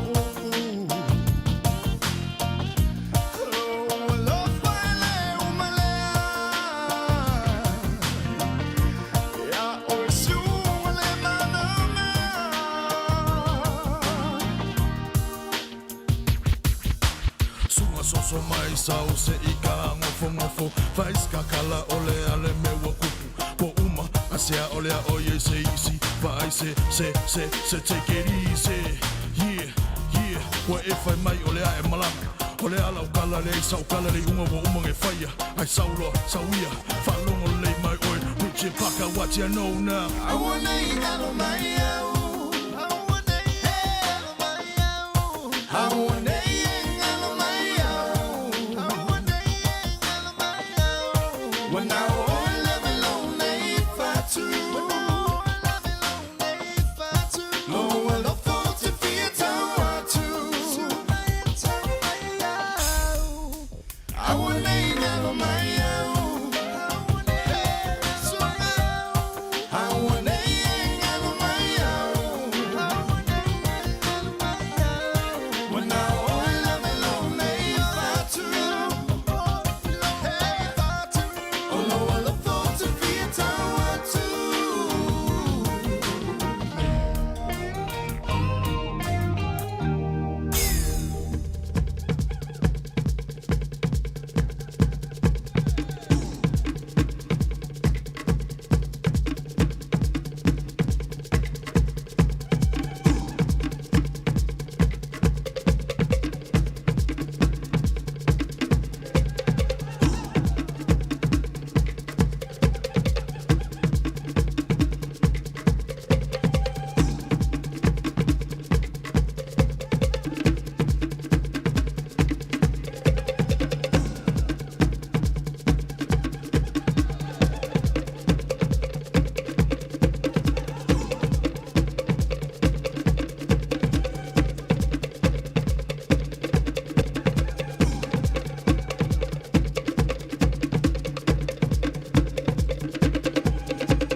Toi luas football valu minuta tale o le tu la tolu e le mana ya le wa te mo le tatu so te inga wala una football te tu o le tatu wa ka for you mo tatu le ne fo ya oli o le aso tonai tala lo fat simai se si fo ponga le una mo te tu o sunga ya Ricky tala fa tala ba le sa ba dunga tatu le na Ia te whatalo whatu le nei te nei mai sei le nei tu la tia sawi wa fai la si pisi nei aso ia malo lava le tau tunu malo foi fai o fai va ia o le foi wa pisi lava nei aso e ona le wa la sei aso fia tia sa Kamala ngi yor kimu ngi ala I dia man papaki wa mangi fafo. Ala I mal papaki wa mangi ma opa yo. Aka. Ya mangi ma opa wala banga ka wala e sungu papaki. Ia nga sawe do tato. Kama ia sawe kala beange kukuangi mo le do popere ngi mai. Ai wangi mo ka. Ia le jala. O se va ponga fa la una mal tu ali tanto wa ka fu yumo tanto le fu yaso sa no yo al fatua. Ia, whaptai lava taito o ia Tiatia man matu awa noa o toi whatalo whati no nganga whaaloalo I le pa ia man mamanu si o tata watunu o lo whaapea o na mawa mai pia le whaalawi loa ina si o matu company nei o le kapo iu e mole atu po I le whaptai o le nei au nanga I e fo I sa whaapea o na whaamanu ia ina ala si o apalai ia ma vai pia le kapo iu ma pa anga fo ia e mole toi dia nganga whaptai ia a whai o tau sue sau sa ia awe tino fuai au po I te pole o lo mawhai lava no susuani atu kapa iu pe a tau sue sau sa ia awa po ia sa fia wala sa mai ia pei fo I ona o ta ua se teimi usola ia o ana nafi sa le ai mo se mato piki apo a nafi o na ua tele na tau lia uma ia te tele o mato ta avale sa ile loto a ia leo foi la wa tau no mai nisi foi o mato piki apu ia sa ia foi o mato customer sa pa manuina foi ala to apalai ile itu la sola ia ai lo ia pe ia nisi foi o lo talia ala to apalai mai o mato finance o lo mafai lava ona fai atu la apalai tu sa lava pe fa de todo no swafa o lo ia lava de mato finance if so ania tu le va enga awe te no fo ai su mai le mato lo toa pe te wili mai fo ile mato no me wili fua o lo ia mato piki apu SUV 4-wheel drive li mai le fitu no fo o lo ia fo ia mato ta vale la ite o nga fo mo tupulanga e pa fa ngofia fo ona fa pensini ia pa fa ngofia fo ona fa luai ia wa lava fe au fai tono ainga fa manasu atu le mato no me wili fua o Varselau lua fitu pai wa no valu pa manasu atu tasi foi le vai nga tele na fa siringia foi le mato o nanga Italia mato so se la isene ni sila tu sape yailo lena na isene ia Italia lava le mato office nei paulea ia e fengal venga full time ia se fengal venga part time a fai se fengal venga part time ia over my solo masina tsaro na fengal venga part time ona mafai lo lea ona mato sosani atu it's fai so ta avale mai mato officer e mato no me vi fua o Varselau lua fitu 5 ono valu ia pese su mai mato e trace Toru Selau Cray South Road in Emanuela. Ia pesa palai mai fo I lunga mato Facebook page o le car for you. Ia tai lava Tiatia mo mato ava noa Manuela weekend. Tai lava tala faftai fo maltali poti mani fo titu mangalu ngale so. Ia faftai so foi. So foi over Selau dolo fitu 5 ono valu over Selau dolo fitu 5 ono valu. O le tatu telefoni na te wala ia ile fatu ia tala pe te mo mal tatu li poti ne foi te meleuli o le Toru Selau Great South Road ina I Manurewa. Baba ia tu winga tau le so fai si tu mai o timunga le foi aso o le u fai si mas se o le awala mo tanto u sanga le mu ngala telefa mo le tau tona ma oe lo sanga le mu awalo felo iai leo tapinatu tatu le sapa te atayao lo no winga tau na fa tau te leilu sa mai le sa fa tu ngai na fo ilunga mangala pe lava nai te iai e tau lava ona ia o le poto mo le fa tau te lei awale fa fo ina o lau tavale no ate po tavita fa tasi mai lunga po kala me le pa ngala sinai papa toi tasi lika leota Patasi bai latu nai Amerika Samoa malo se fomo ia sina leo fatalo fatu fa fatale mafta mai ia se mai nisio tanto wompa angelunga tanto YouTube atalo fatu ia ruta manami pamoni atu Christmas ia to ai mana inga se ki mai tanto alo sina ati mana ia o amele inga la tole ne fo ia ule la stonai amalo atu pokalami anto to lo tu skateboarding fatalo fatu yo e mana yo aso fa peni yo aso manulu ya fa ai vai va le ma futa le mai nga tasina vai nga tau ma futa le mai nga Monica Yando ata se vai lunga tatu pokala na USA o ka seki mari kelo la kisi masi de ka ala mai NS Charles fatalo watu malo fatal mafta mai tipita ai tangwa fatalo watu malo se fo manuia Juliana malai ulu malo se fo la de Meli fa moana fa talavatu fa tai amosa seki mai tato ina mele poni au si Italia. Mele Steven fa talavatu de vai ngalenso. Lai mo mele tolo fa anga lo fa tu mo fongatia do fa inga mau and Ronella tupai Mataro. Merry Christmas to you all. Yo e manuia tele for Christmas. Elena Fruit fa talavatu ne vai ngalenso. Alo fa tai fa pa ia fa talavatu pe telo si tama malo fa tele ma samai. Nisi now to warm up ang ilunga down to YouTube. Tell them of Tamai. Babalot, we call for so ya Uripa.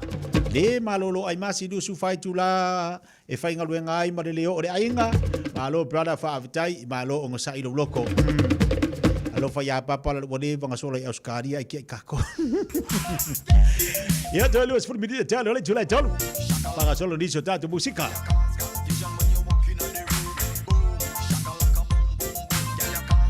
Awa yolo mafuta mai ia fa ambua mua lea. Fa ambua mua lea tua me uma. Fa ambua mua lea tu ka ka singo fa ambua mua lea tu me uma.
Kamole ni mo lai via nga ya Josephine le se tonai.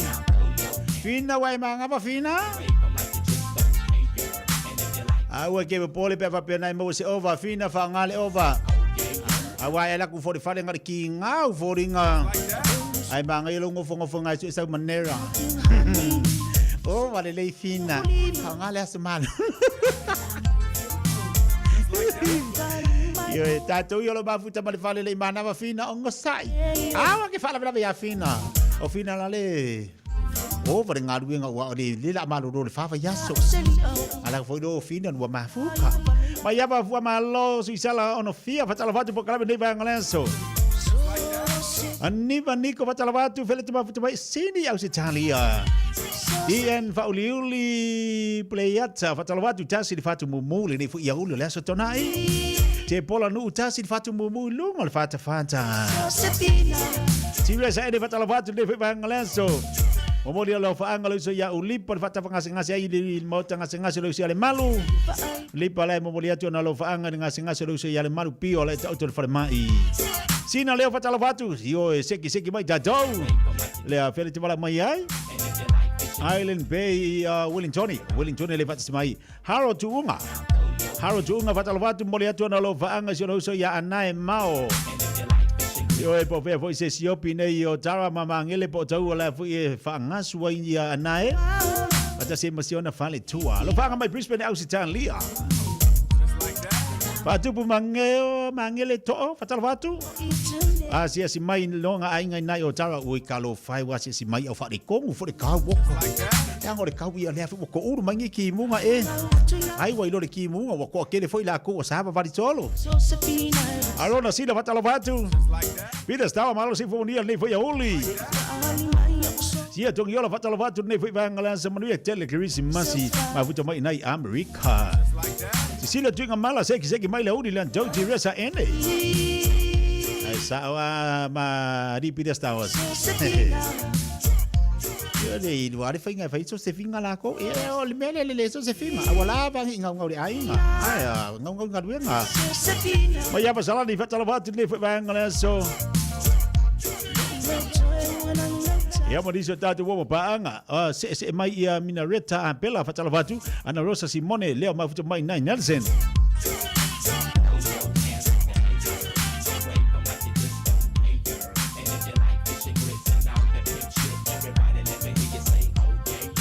Pelo que ele fatu nai Alaska se ki mai tatou Lucia so ma futu mai fo ne vai ngalenso. So se fina o la valesa au miti ai le fu yolanga a to pe tai o lewa tani mai. Oi fo ile sa over ai fli ma ke ki alfa akau ka wanga. Ele ia se mea no te ma fa ia Paul mea wo fia va ia to e. So se fina. Ya sa lo se fina. Dos fu tolo mi dia talo le tulai tolo. Ile frai tutura Malau atu fa Matumu ole pas Ile tu atile o tingacha Ai uwa aya O sitini mata ata E chaunu uia pia uwa Fiona out Jaffa. Billy O'Reilly, Naomi Tiatia. Oh, so bright, I see man. I so jolly mai, it's Maria.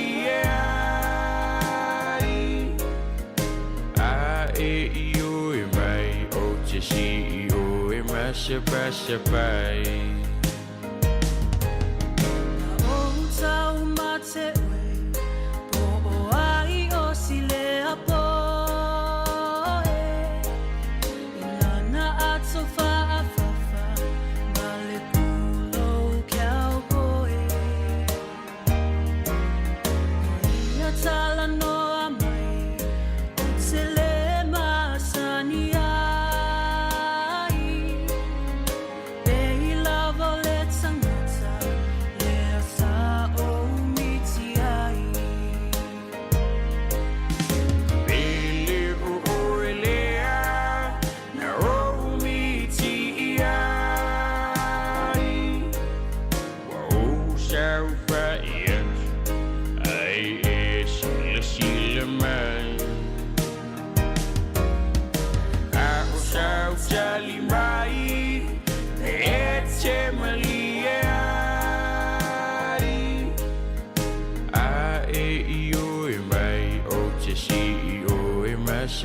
pressure pai.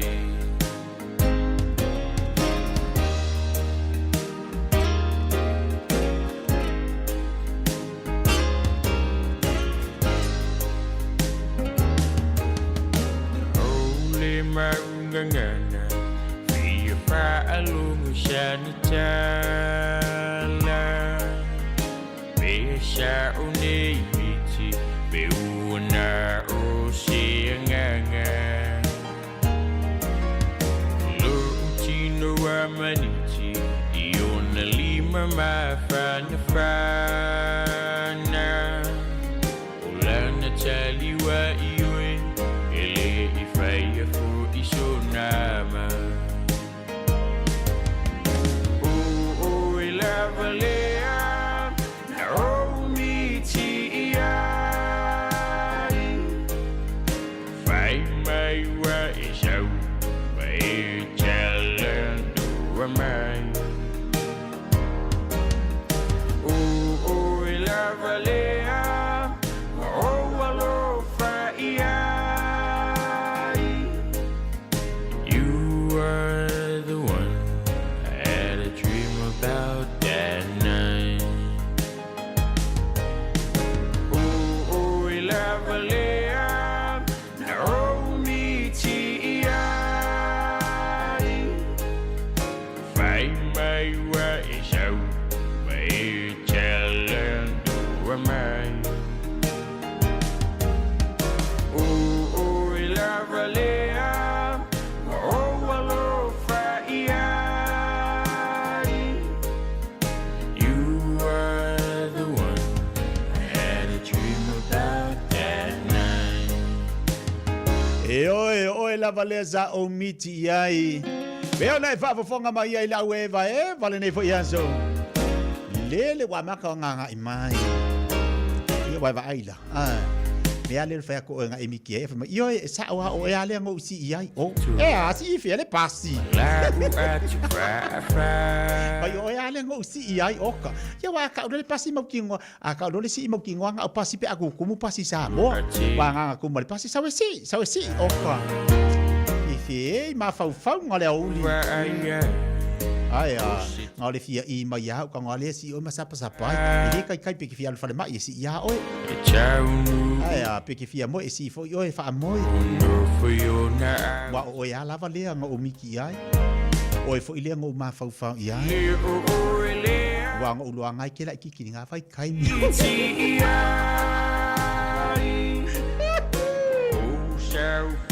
Eka. Ai ala ngai kai mi. Okay, ia lo vai ko va vea.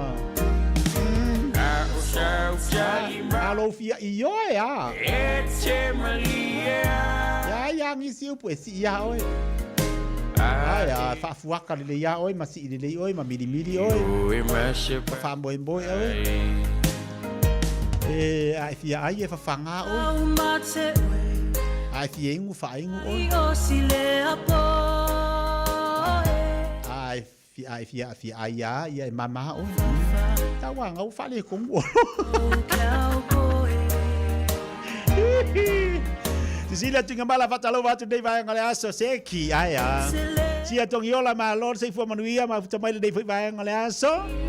Eterei tawala fai oka ma lord ngalu luere ngi fu yaso ko nga. Lucia sau so fatalo watu ma futa mai sini aus Italia. Tile yo de fatalo watu. Dave and Tia tolo fatalo watu ma lord sei fo lau de lei o lea ma futa mai ipolilua. Ai sa o le lei Ia oaso foi fa pengi aso ko ngai ka ke manga ko le lo makua. E o lo ale auri malala lo makua makau. A umanga o lo aku le pikore ia fa mai se yesu su se yo le ia le auri le wa pi mai fo. Ia nga fa ia lo le auri si lo makua e ka fa ala malos. Ia ma fa so la ma fo si lo makua la ko le asko ngai. Ia ai alor ko inga ia sasa langa afa. Ningo yaku la malos si ka penga fa pusa. Oke ngiki la wa ingi le vai fa fo maka ala le koka. Ya ala lo makua le audio la pa e ka penga mo le sa. Ke le swinga le we kai minengai. La swinga wa kene fa ko audi ka ko fu le sa. O le langa le asko anga ilako. Ingo ia kui o fai ngasu fa ngasu. Ai fako anga ia tatou. Le aso sa ko kau fai singa au. A wasola. Kai mi fa pengi asko anga oka. E fai yaku ia. Ia wafo e pisi lo makua e kufeula. Ia kufeula ia le auri malala lo makua lava kai mi amai kapiri amai le pepa api kapiri. Ia e fai langa malala ipu popo. Ke le suinga ngai kai mi Aringi kai mi ngalu lewa palaka lau auri wila. Palaka lau auri le wila. Ma e fia wa isa oloko. Ma le palaka. Nale mga palaka maforofola lava mai kelo kule ai. Leo tali ma minuta tali ole tula tolu fa fianga por tatu wa tulu le nefe ba ngale so malo fa malolos malo fo tawanta i. Ai tatu pesele tali ma indisio tatu falinga. Tali tula tolu va tu fo le ya ia tatu telefone ngana Britania. Aso solo pia ma fa ngi yaso. Ya fa per ngai ka pe ngala fa pusa manga ya.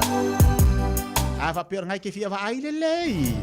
Angi maya ole matangi mase upu fai mo fie momoli mai ai mase fungala manongi masu amali e fa amata mo fie ai mateu lo ula o ai la pele ea o malala ile fiaba ai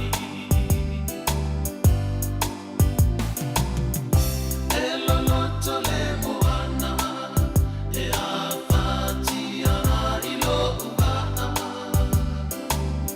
e so o le vasa e ne saufia sa ualo fana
Yo elenga Ngala la le fia vai.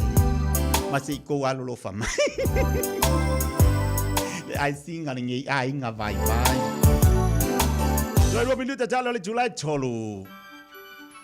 O se wa fia ina pese ia e lemba whawhai te tiele oli i le whanau mai o le mesia. O le mafuanga lea, o le atoe awina tuai ele radio Samoa le tau vanga pespe sengar Krisimasi mole nei tau sanga. O aso fia a waha longa mai fi au mga luenga le tau sanga, tātu pe pese lo tele a wale whamana tuina o le pepe fau o le Krisimasi. Ta pena mo se pese lo a inga, po e sto video o na lafo mai lea i le radio Samoa /pespe sengar. O le video tele ana reactions i lunga o le Facebook, o le manu malo i se whai longa matango fie. Ta pena mai ni te unga mara naia, tātu pe pese ai ma le fia. Wata tala no i le tātu tau vanga le temi nei, lafo mai loa lau penaga Radio Samoa /pespe sengar. E whaangata lafo ina mai o videos i le aso luasifulu tasi o tesema, o na whailo leo whailonga i le aso luasifulu lua o tesema i le aforsefulu lua i le awauri. O le tauvanga e ta tala mo so se atu nu o lalalangi atoa, ia manu ia tele lamar Krisimasi male tausanga fau, mai le pulenga, mai le whaingaluenga ale Radio Samoa.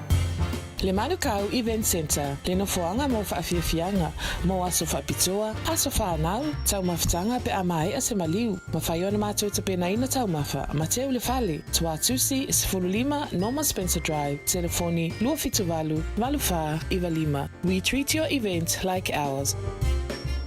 24 hours a day, 7 days a week. Radio Samoa streaming live on www.radiosamoa.co.nz.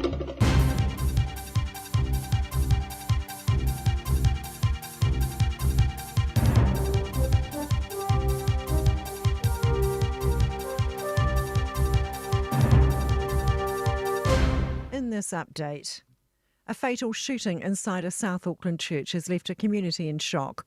Police were called to the Adventist Community Church in Papatoetoe at 10 a.m. to reports one person had been shot and they can confirm one person is deceased. Inquiries are underway to determine the circumstances of the incident. County's Manukau Ward Councillor Al Filipina says he feels drained. Drained with all the stuff that's happening, not only in counties in South Auckland but across New Zealand. And this is just another one, 8 days out from Christmas Day. The European Union and the United Nations have condemned Elon Musk's decision to suspend journalists on Twitter. It comes following Musk's concern over the live sharing of location data, or doxing, which saw an account tracking his private jet suspended. United Nations Melissa Fleming says she was deeply concerned at the arbitrary suspensions, adding that media freedom isn't a toy. New Plymouth's iconic Lights Festival is being switched back on. The TSB Festival of Lights at Pukekura Park kicks off today after an almost 2-year hiatus due to COVID-19 restrictions.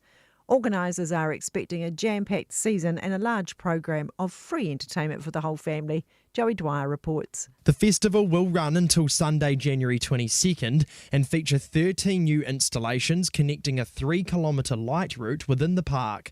TSB Chief Executive Donna Cooper says the event attracts people from across New Zealand, which helps boost the local economy.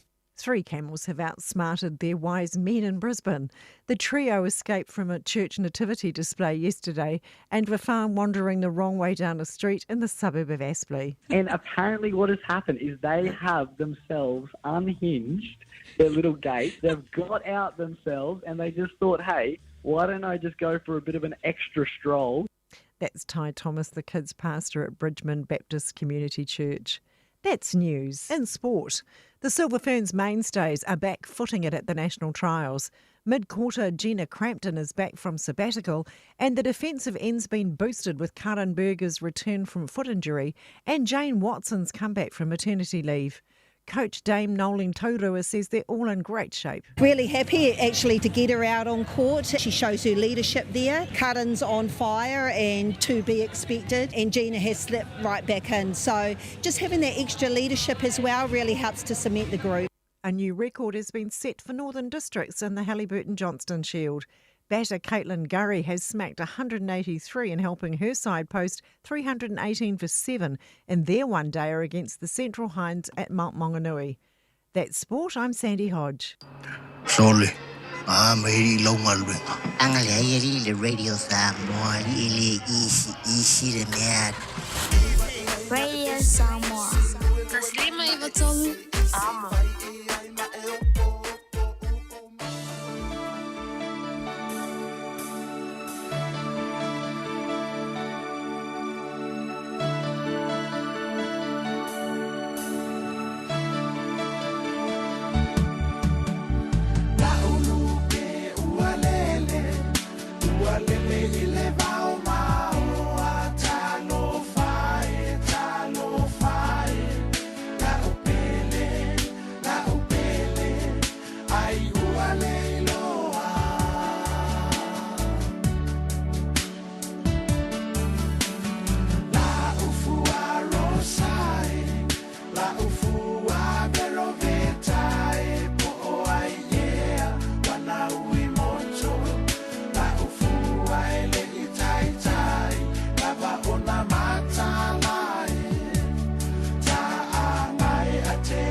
Si fonga mali sunga me silo ki su amana fa fia nga mo tan tole nei fo ya uli valu minito te nei le July tolu na se fa fonga mai ni si nao tan tu tala fo tu na tu ya tu ile nganga peretania. Ya papa tu pel tatu atu awa tu talili fa talo vatu nei fo va ngale aso se ki mai le nei fo ya uli ya va pe fo ya tu ken se li fa talo vatu fa tani mafto mai lungo de tanto por kalame. Te unga ngalo yalwa te unga ngalo yola ngalo yola. Evelyn Hart lo mafuta mai ai I fea. Ya le lo mafuta mai pele fo papa fatala vatu nei fa ngaleso tu afono fatala vatu tu afono Washington le lo vatu mai fo ngol Kalame Solomona milo fatala vatu. Le lo vatu mai o ia nai ngata yala solo. To te liu fatala vatu nei fa ngaleso California America.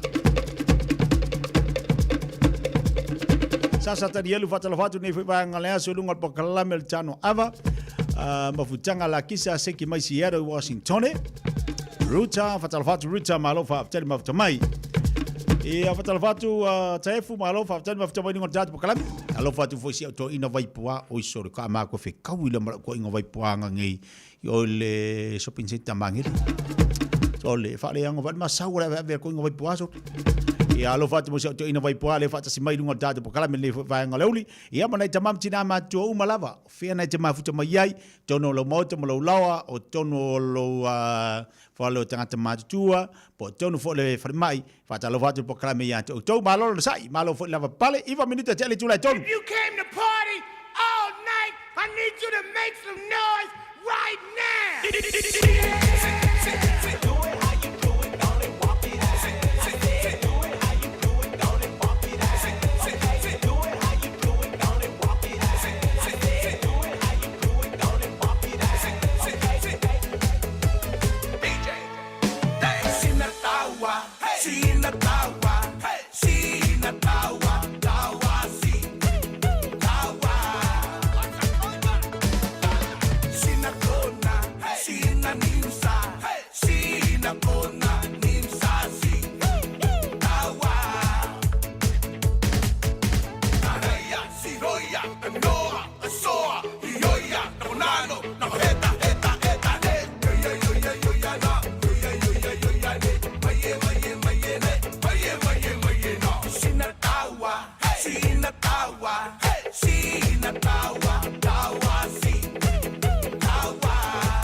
Io ele ngā tina taua a wha Samoa, kuku I lalo le kau. Longa winga o kamuka. All night. I need you to make some noise right now. Wa kaunga kale sai fuanga ni. A upunga le pese tina taua. A wha Samoa wa over kaunga ka.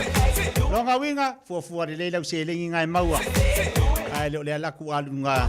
Ai fi ngaua kwa le maoe. Au kuku I lalo sia ka ko amio. So family ta tele July tolu de vai ngalau le fatu bolo sia usang ela ama fatu mai nunga kalambe tulu fatala fatu. Ba lor se fomuria. Ba se le tele le vai ngalau li. Vai mali o ka ur songa fa sa ngalau kavali. Tu mata to lunga svali to svali luma fa sa o fa amlo ai fa se pa o fori san fa usale ula lu le lu si va. Mama I povi ai mia mai taka. Svali luma fa sa o fa amlo ai fa se pa o fori san fa usale ula lu le lu si va. Mama I povi ai mia mai taka. Lo so son tu fe ula fa sa lu e mos musa si va Samoa e fi ti fa pisang mali e tau tuma si va fa kupa lo so al me ai vai se me mawa. Lo so son tu fe ula fa sa lu e mos musa si va Samoa e fi Sang mali e tau tuma si vam fai kuka e so ar me ai vai sme mawa.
Ai mea vave mo tātou le nei au li lau te wawa ia tu whaisi mase se tēnu le awala I lunga o le wheo inga fo le tātou tino o.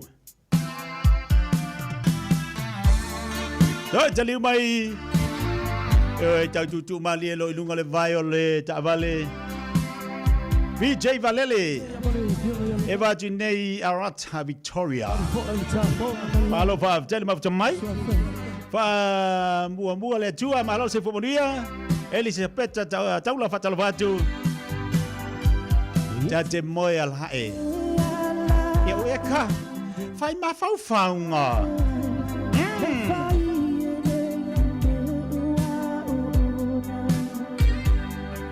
Fasili fale mafau faunga a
O se wa fia ina pese ia, e lemba whakawhai te tiele o li oli i le whanau mai o le mesia.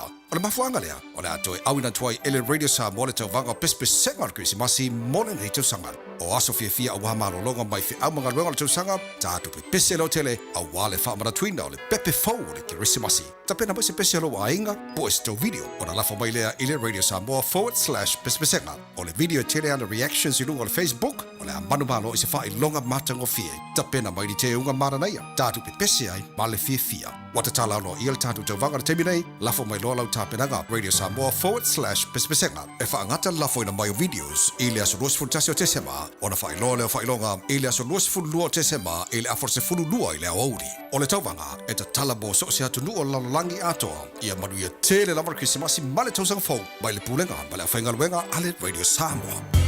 Le Manukau Event Center, le no foanga mo whaafiafianga, mo aso whaapitoa, aso whaanau, tau mawhitanga pe amai a se maliu, ma whaiona mātua te pena ina tau mawha, ma teo le whale, tua tusi is fululima Norman Spencer Drive, telefoni lua fituvalu, malufa, iwa lima. We treat your event like ours. Malo soy fua, o se fufonga Samoa, Radio Samoa, tasilima iwa tolu amo, se kia Radio Samoa. DJ Bravo, DJ Bravo, DJ Bravo, DJ Bravo.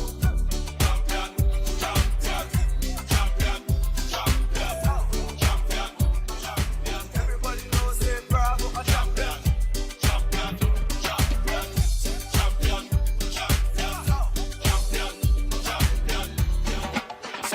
Solo, ayo, solo pa,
va via le Samoa lia bene va fonga mai ai. Wa male pelepe wa ma sofa wa bang ngumi. Ona titelo ti. Wa titelo ki muka. Wa dese ko via di favore ki mua. Se ki pida stawas. Ya la fu ma di ka ko vai vai ngi fo ya oli yoi. Ai fa balo tu tatu atu leo tu lu super family te tano le tu live va. E lunga po kalabe a le Tanoa Ava ma dai fa fia musika so fe filoi. Ya wo fa te po tatu wa tu. Pena pena tito mi ka talo watu. Se ki vai ka ko ya nga. Ka ko a ki bua. E vai va dai fa fia nga foi banai musika. Pa so foi ma fo nga to ya mata pena bole aso sapatia tayao. Ila bon tu ala lo atu pel po kalabe mo tanto.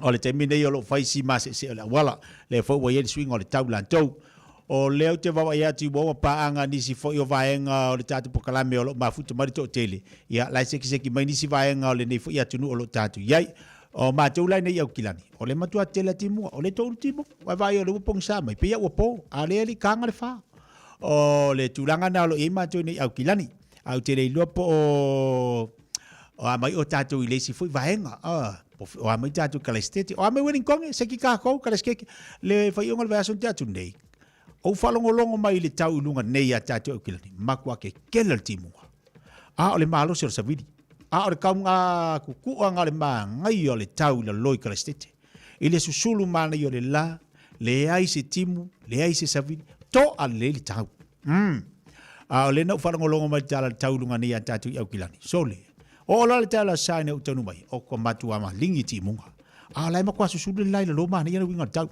e ai vai ngala tinu o lo fa penan so longa le yema manuia i ale tau mo tatou ai mo tatou wa ia pe fa fonga mai le vai ngala so fai mali a fa pe mana vanga luenga ia fai malu a fai mali lo sa to te liwati ai ngai na ia mo se maftanga fifia pa ai ngala tou fo na ta penatu mo le sifi po le sifi la fiafi anga le fo le tu mo tatou loina mo le malosi ia awale fe anga ia mo fa mai na fo tite manga luenga le nei va yaso so sata e ao o nei la sumar fitu te ilope to e lua sa to ton to lua sa ni to sanga tatu fa malosi malu lava fa malosi ya o ame tupu ni to sanga to ma tatu va ai ai me sa tupu tatu fa ngalo iname utuna o po ai le tusi tatu safari puna wa imolu manai awoni tatu to e mai ni me sa fa ni tono ni to sanga a e sila fio ni me ono to e mati ai lo fo longa ile to sanga fo ma e tau e au ngai lo fo longa ia na tango le to e afifi fa le mai ai afa pete ilua o na vaenga ma fa le tonu e le to e ngai lau fo launga ma la finga malanga i le to sanga fo tatu fa te ala tatu fa ngalo tatu fa tafta fe atu nu le aina ai tatu te talo i le tu ai ta pena i le tu pe il tala tavita e tu ia mai se lo to fo mai se lo to mau fai se lo to fo ia ja ina ia ma fai o na fa o inai yo o tiu te mau ngaduenga ai o le taua foi e te ilo ai le li i te miumba. O le tatu talo to fai fatasi nai le tua ni aso lo to le tatu savalinga ia mai pe le li i manatu malangona le leia te tantou. Mai e se lo to fou, fai se lo to mau, mo tantou. Ina ia mawhai o ne tatu savavani pea. Ina i aso to le tatu fōlaunga. Ina ia tini ma tau lau o le tatu fōlaunga. I aso, i le aso mulimuli. O le nei tau sanga lua o lua malo le folau, malo le sai, malo le teli, malo le fa malosi. Ia malo fo di tap tapua i di tanto wa. Tino to lua 10 minuta talo le tulai fa.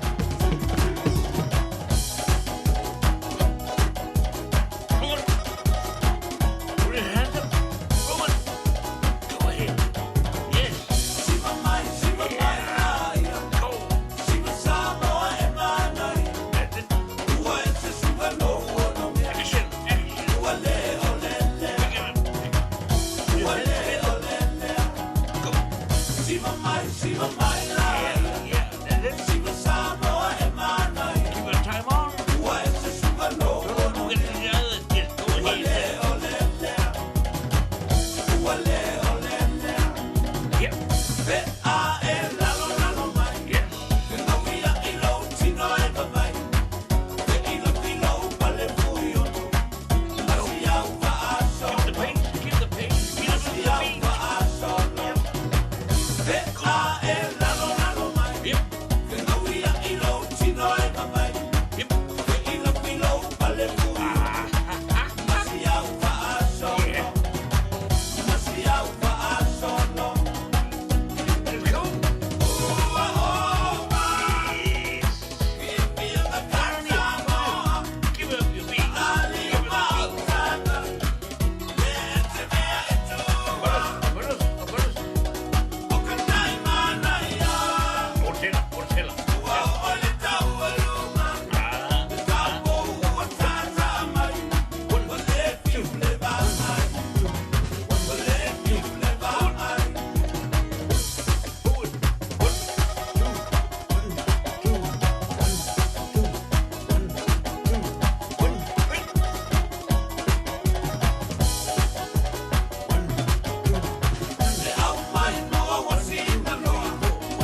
Oi le mana ia lau tes football lua minuto jalo le tu live fai lunga le tau tuma nanga le Samoa se football 5 iwa tolu a mol pakalame ale Tanoa Ava le nei fo ia uli ai fa malo fa tali tatu wa tunu malo lava pali malo fo sai mai le fa tali le tua le ua maua le tatu so ta inga fo male afionga tangaloa o statu ripoti ya positala oto fo le tulanga sa yai ia ta pinanga mal fo fuanga le sa fanga solo i Samoa ya pe lava ono longo pu ia fo le tatu wa tunu south so swani South Sosani, si tatu Sosani, ta pinanga foi pe ona yeli tatu wa laka piliki, ya pe ona to faina ile so, ai lena fa atu ya nisi fo vaenga o tatu nei New Zealand e mafai ona fa o ana yai ia lo ma au ya male anga le foi. O yeli ta pinanga mole nei fo. Yaso, le fa tasimaia le afionga tangaloa sua, ya wa fo statu lipoti, ya fa fonga fo tatu wa tunu, si tala oto nei foi vaenga le aso fa tala fatu balanga fa lolo le afionga tangaloa ba lolo se fo manuia. Ia, taro fa fo ilo. Tunga se tia me te fo ia le. Pasa usanga fo se tato wa tunu ulo maua mai fo. Nei pata tanoanga malole. Pato toa fo nei aso. Mga luenga fo fitai tunga iai. Malo lo sai. E mo le atu lang fa malo fa tai foi.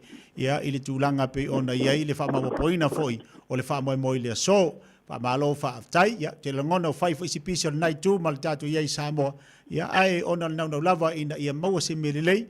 Ta penanga foi ta penatu tatu to Samoa mo le fido inga mal tatu wa nu yo se la le leila la foatu la fianga tangaloa ya la si tu langa sa ye foi ta penanga le so mal tau patia to tatu wa nu mo le nga fa lalo ya fa tai ke tia ya fa tai ko se tatu wa nu ele nga pe Samoa ne ya o atunu mau ko New Zealand ma Australia mon mawina ya ni si fo ya lo mo moli mai lava ki nga la fo yo na mau ya ia me lo ala papa au ia o mai la vala tu tau au ma to tau au ko male mo nga tatu la piliki ia na sina tala to tu te minne e pe a ta furu lua i la sonne ia o tupe un peon fa ma popo ina ia o se vai se me le iva su fitu asa Samoa o tala na ia tele ala i po ia o na saupe ina o mai ele le afole aso ia wa lo fa mo e patoa umana nei le ta se fu ia pa tale lima nei ona umala ile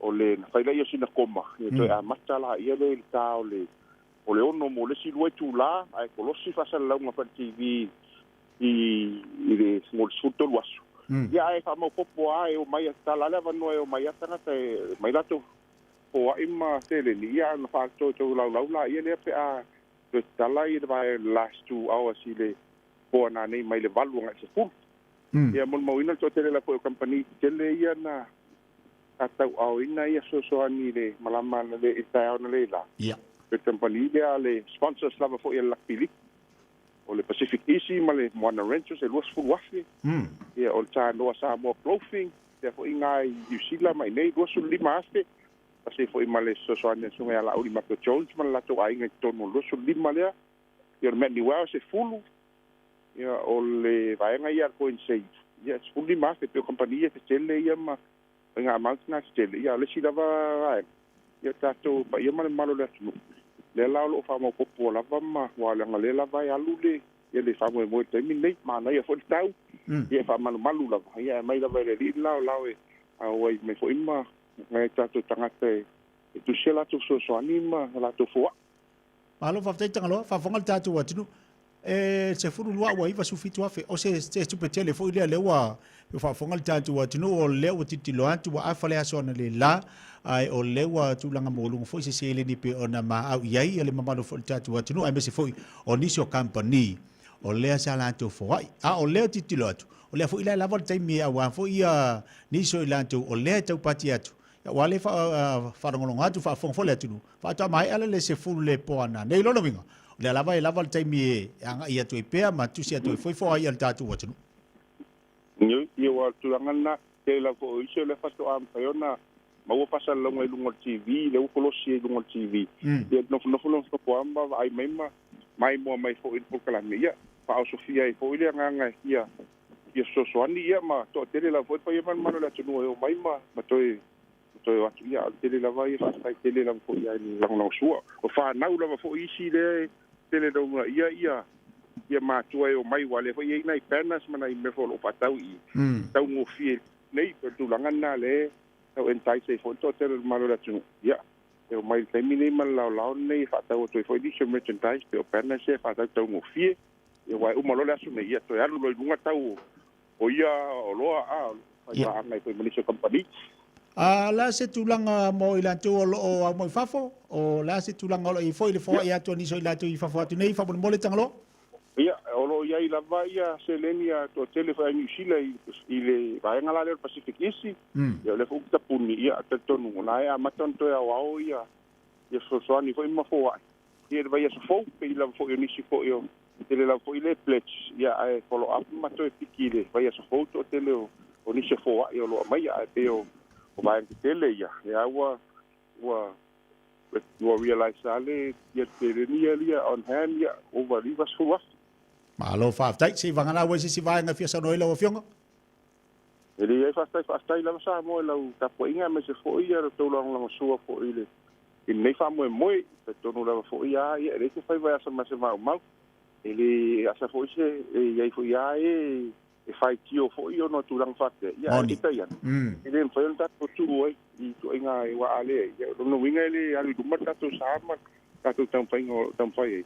Ele ma fai ona mo la ma no e o mai ia no fana we mo ni fasta ita ki ta foi tele foi mo nei no tangloa wa le fanga tana nei wa o te loai ma wala no foi le fa ingol vai aso ia mo le aso ngafua mo le aso lua wa ia e fia foi e te tala la no foi le mo tatu wa tu se pa ia le vai aso fo ia tala la wa ngai ava no Pacific isi a mi se foi bank account me o mona tu atu fo i lungo posta man fala u lo e pa yang pa ye credit ai to tele la foi ai si me fa fo le wa pa ya ma send mai la to confirmation advice one o mai ona ti possibly foi to no account ia la tu fo no se nga fanga ti ai fo ia to pati mai to tele pa ya ma ta to no nga te sa mo ia o tu no fa malo fa tai tele lava mo ta penanga ba tango fie fo nei fo yaso ia a o ia le tatu fa mo ina i Samoa ai malo lava lo sai alo fa tele atu tangaloa ma le tatu office anga le tai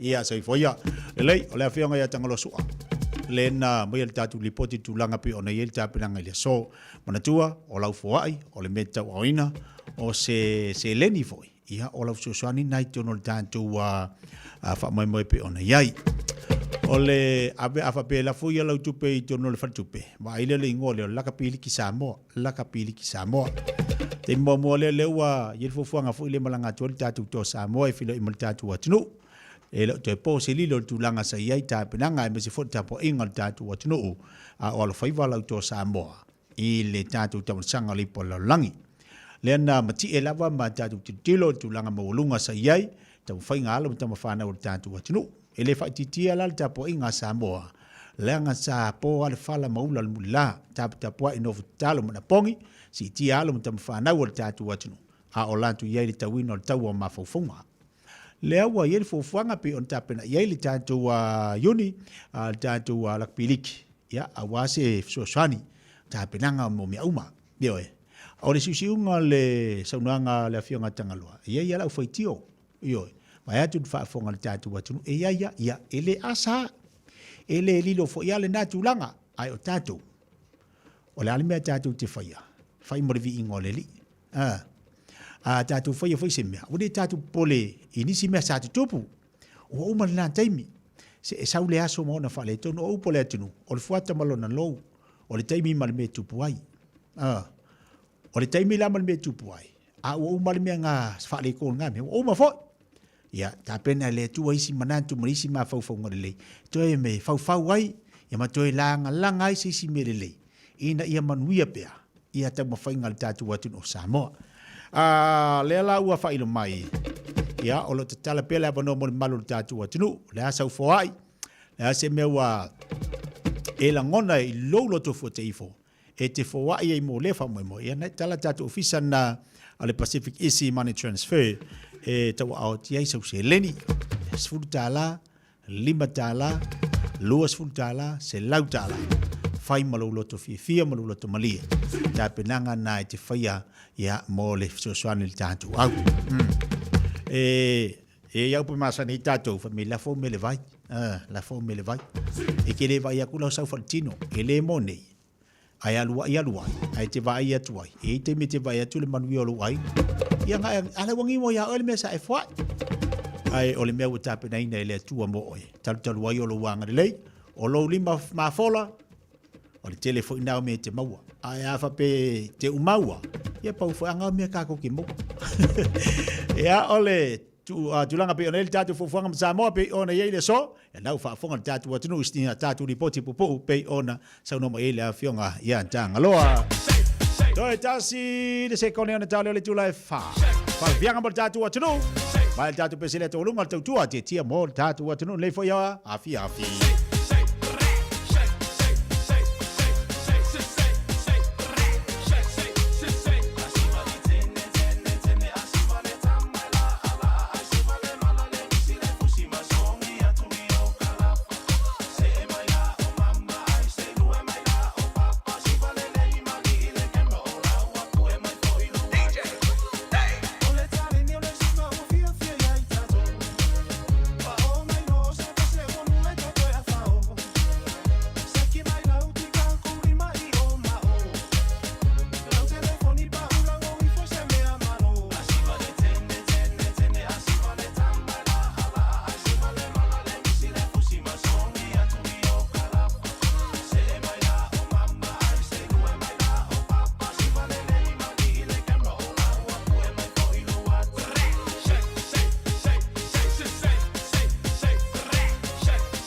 Ea minareta apela o le tatu ofisa te wala uiai o le Pacific Easy Money Transfer. O le tatu ofisa nai te wala uiai ai te tau ona i so tai ana le telefoni lea. Leanga le nei tatu tangata i ofisi ngia. Tatu telefoni o le over se lau. O tasi ono over se lau. O tasi ono po le lua fitu ono fitu iwa wa wha mo taimi nei. Te lola utapuni le tatu ofisa. Ai mana ia te wala uiai lea songa fua. Ia pe afa pe ni te ua tuai tatu le so ai o le tatu official le te lola utapuni ia au telefoni na te wala ia le vas fo o pe ona saunua le fionga ia sua ia o le tala pele ava no malo tatu wa tunu tatu no le tu lai fa mana tu tawulunga se tautua mo le malo tatu wa tunu le vanga le fiafi ia po kalame ale Tanoa Ava pe ona ta wa vina tu ile nei fo ia so mana tu lo so longa le manuia fai valo filimo tatu wa tunu tu langa masani pe ona ele tapo inga foi la finga luanga tofi le tua ia fa pe fo tapo inga ne tatu tamam tina ma tua ma futa mai pe ma o lawa lo tatu wa tunu de la volo ma futa mai ia fa te tele la vale anga le fa te fo tatu ma futanga ia martadi ina fo ile ale po climate Tanoa Ava i tono lo ma o ma lo lawa ta penanga le sa ta yao pe la vonda fa ilo pe ma longo pu yeli tatu wa tunu fai si telo timonga, fai si mase se ele awala, ia fai si pisio le so, ai te tau lava na fa utau ta tatou, au ta pena atu mo le aso santa, iau ta pena fia. O hame wa amai ele tua mo tatou le nei aso ta pena ilo na aso sapa, ia le aso santa iau, tatou fai ma le fia me uma. O foi ni tatou so ona nau, ni mea tatou te nau iai, ia ai foa ia ele tua mea mo tatou, foa ia ele tua me ulima, foa i foi ele tua me ulima, e ta pena ilo na aso sapa, ia ta iau, ai paule me tau ele tua, o le tatu fai me fifia, fai ma le oli, le tatu osi ngā taulanga, i so se fata fai taulanga ta iau. Anga lele atua mwhapuni atu lau whinga luenga tofi le tua, ia maupele wha unga le li, a wā le tau asuina o le ipu vai o le ola, i tonu so se toa vine, na ia wha marasi e pēa nganga o lana lafu mamoe, ia a wā le tua malona malo, so se tasi ala tulai le upu le asa ta iau, ia tua maupele wha unga le tua, tamam tina matua, wha aftai, ia anga lele atua ilana wha malo longa lo tu se fua, a wafo ia tiu te mawhaiwa pe ona tauwhianga iai tapua i manofu talo. Ia malo lo tatu atunu, tatu tue whila i whane veasa faufa moni e tele le tua i nei whanau aonga, tupulanga talavou, ma so se tasi, o lo maua maile leo te tia ile nei fo i aso. Ia, whamangalo se leo vai le tau auna, se tau tua fo i mase au nango le tau tamali, ia mangalo mea umale mano le toto tatu ali o Yesu Keriso, to e maua i fo i leo seisi malosi masisi langona, tau tuai le tau tua le tatu atunu i le Radio Samoa se furuma le 5 iwa tolu amo se ifo mai manuia.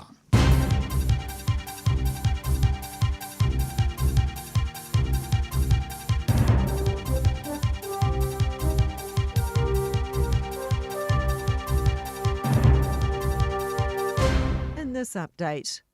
Christmas shoppers beware, you may get more than you bargained for. Retail New Zealand says stores anticipate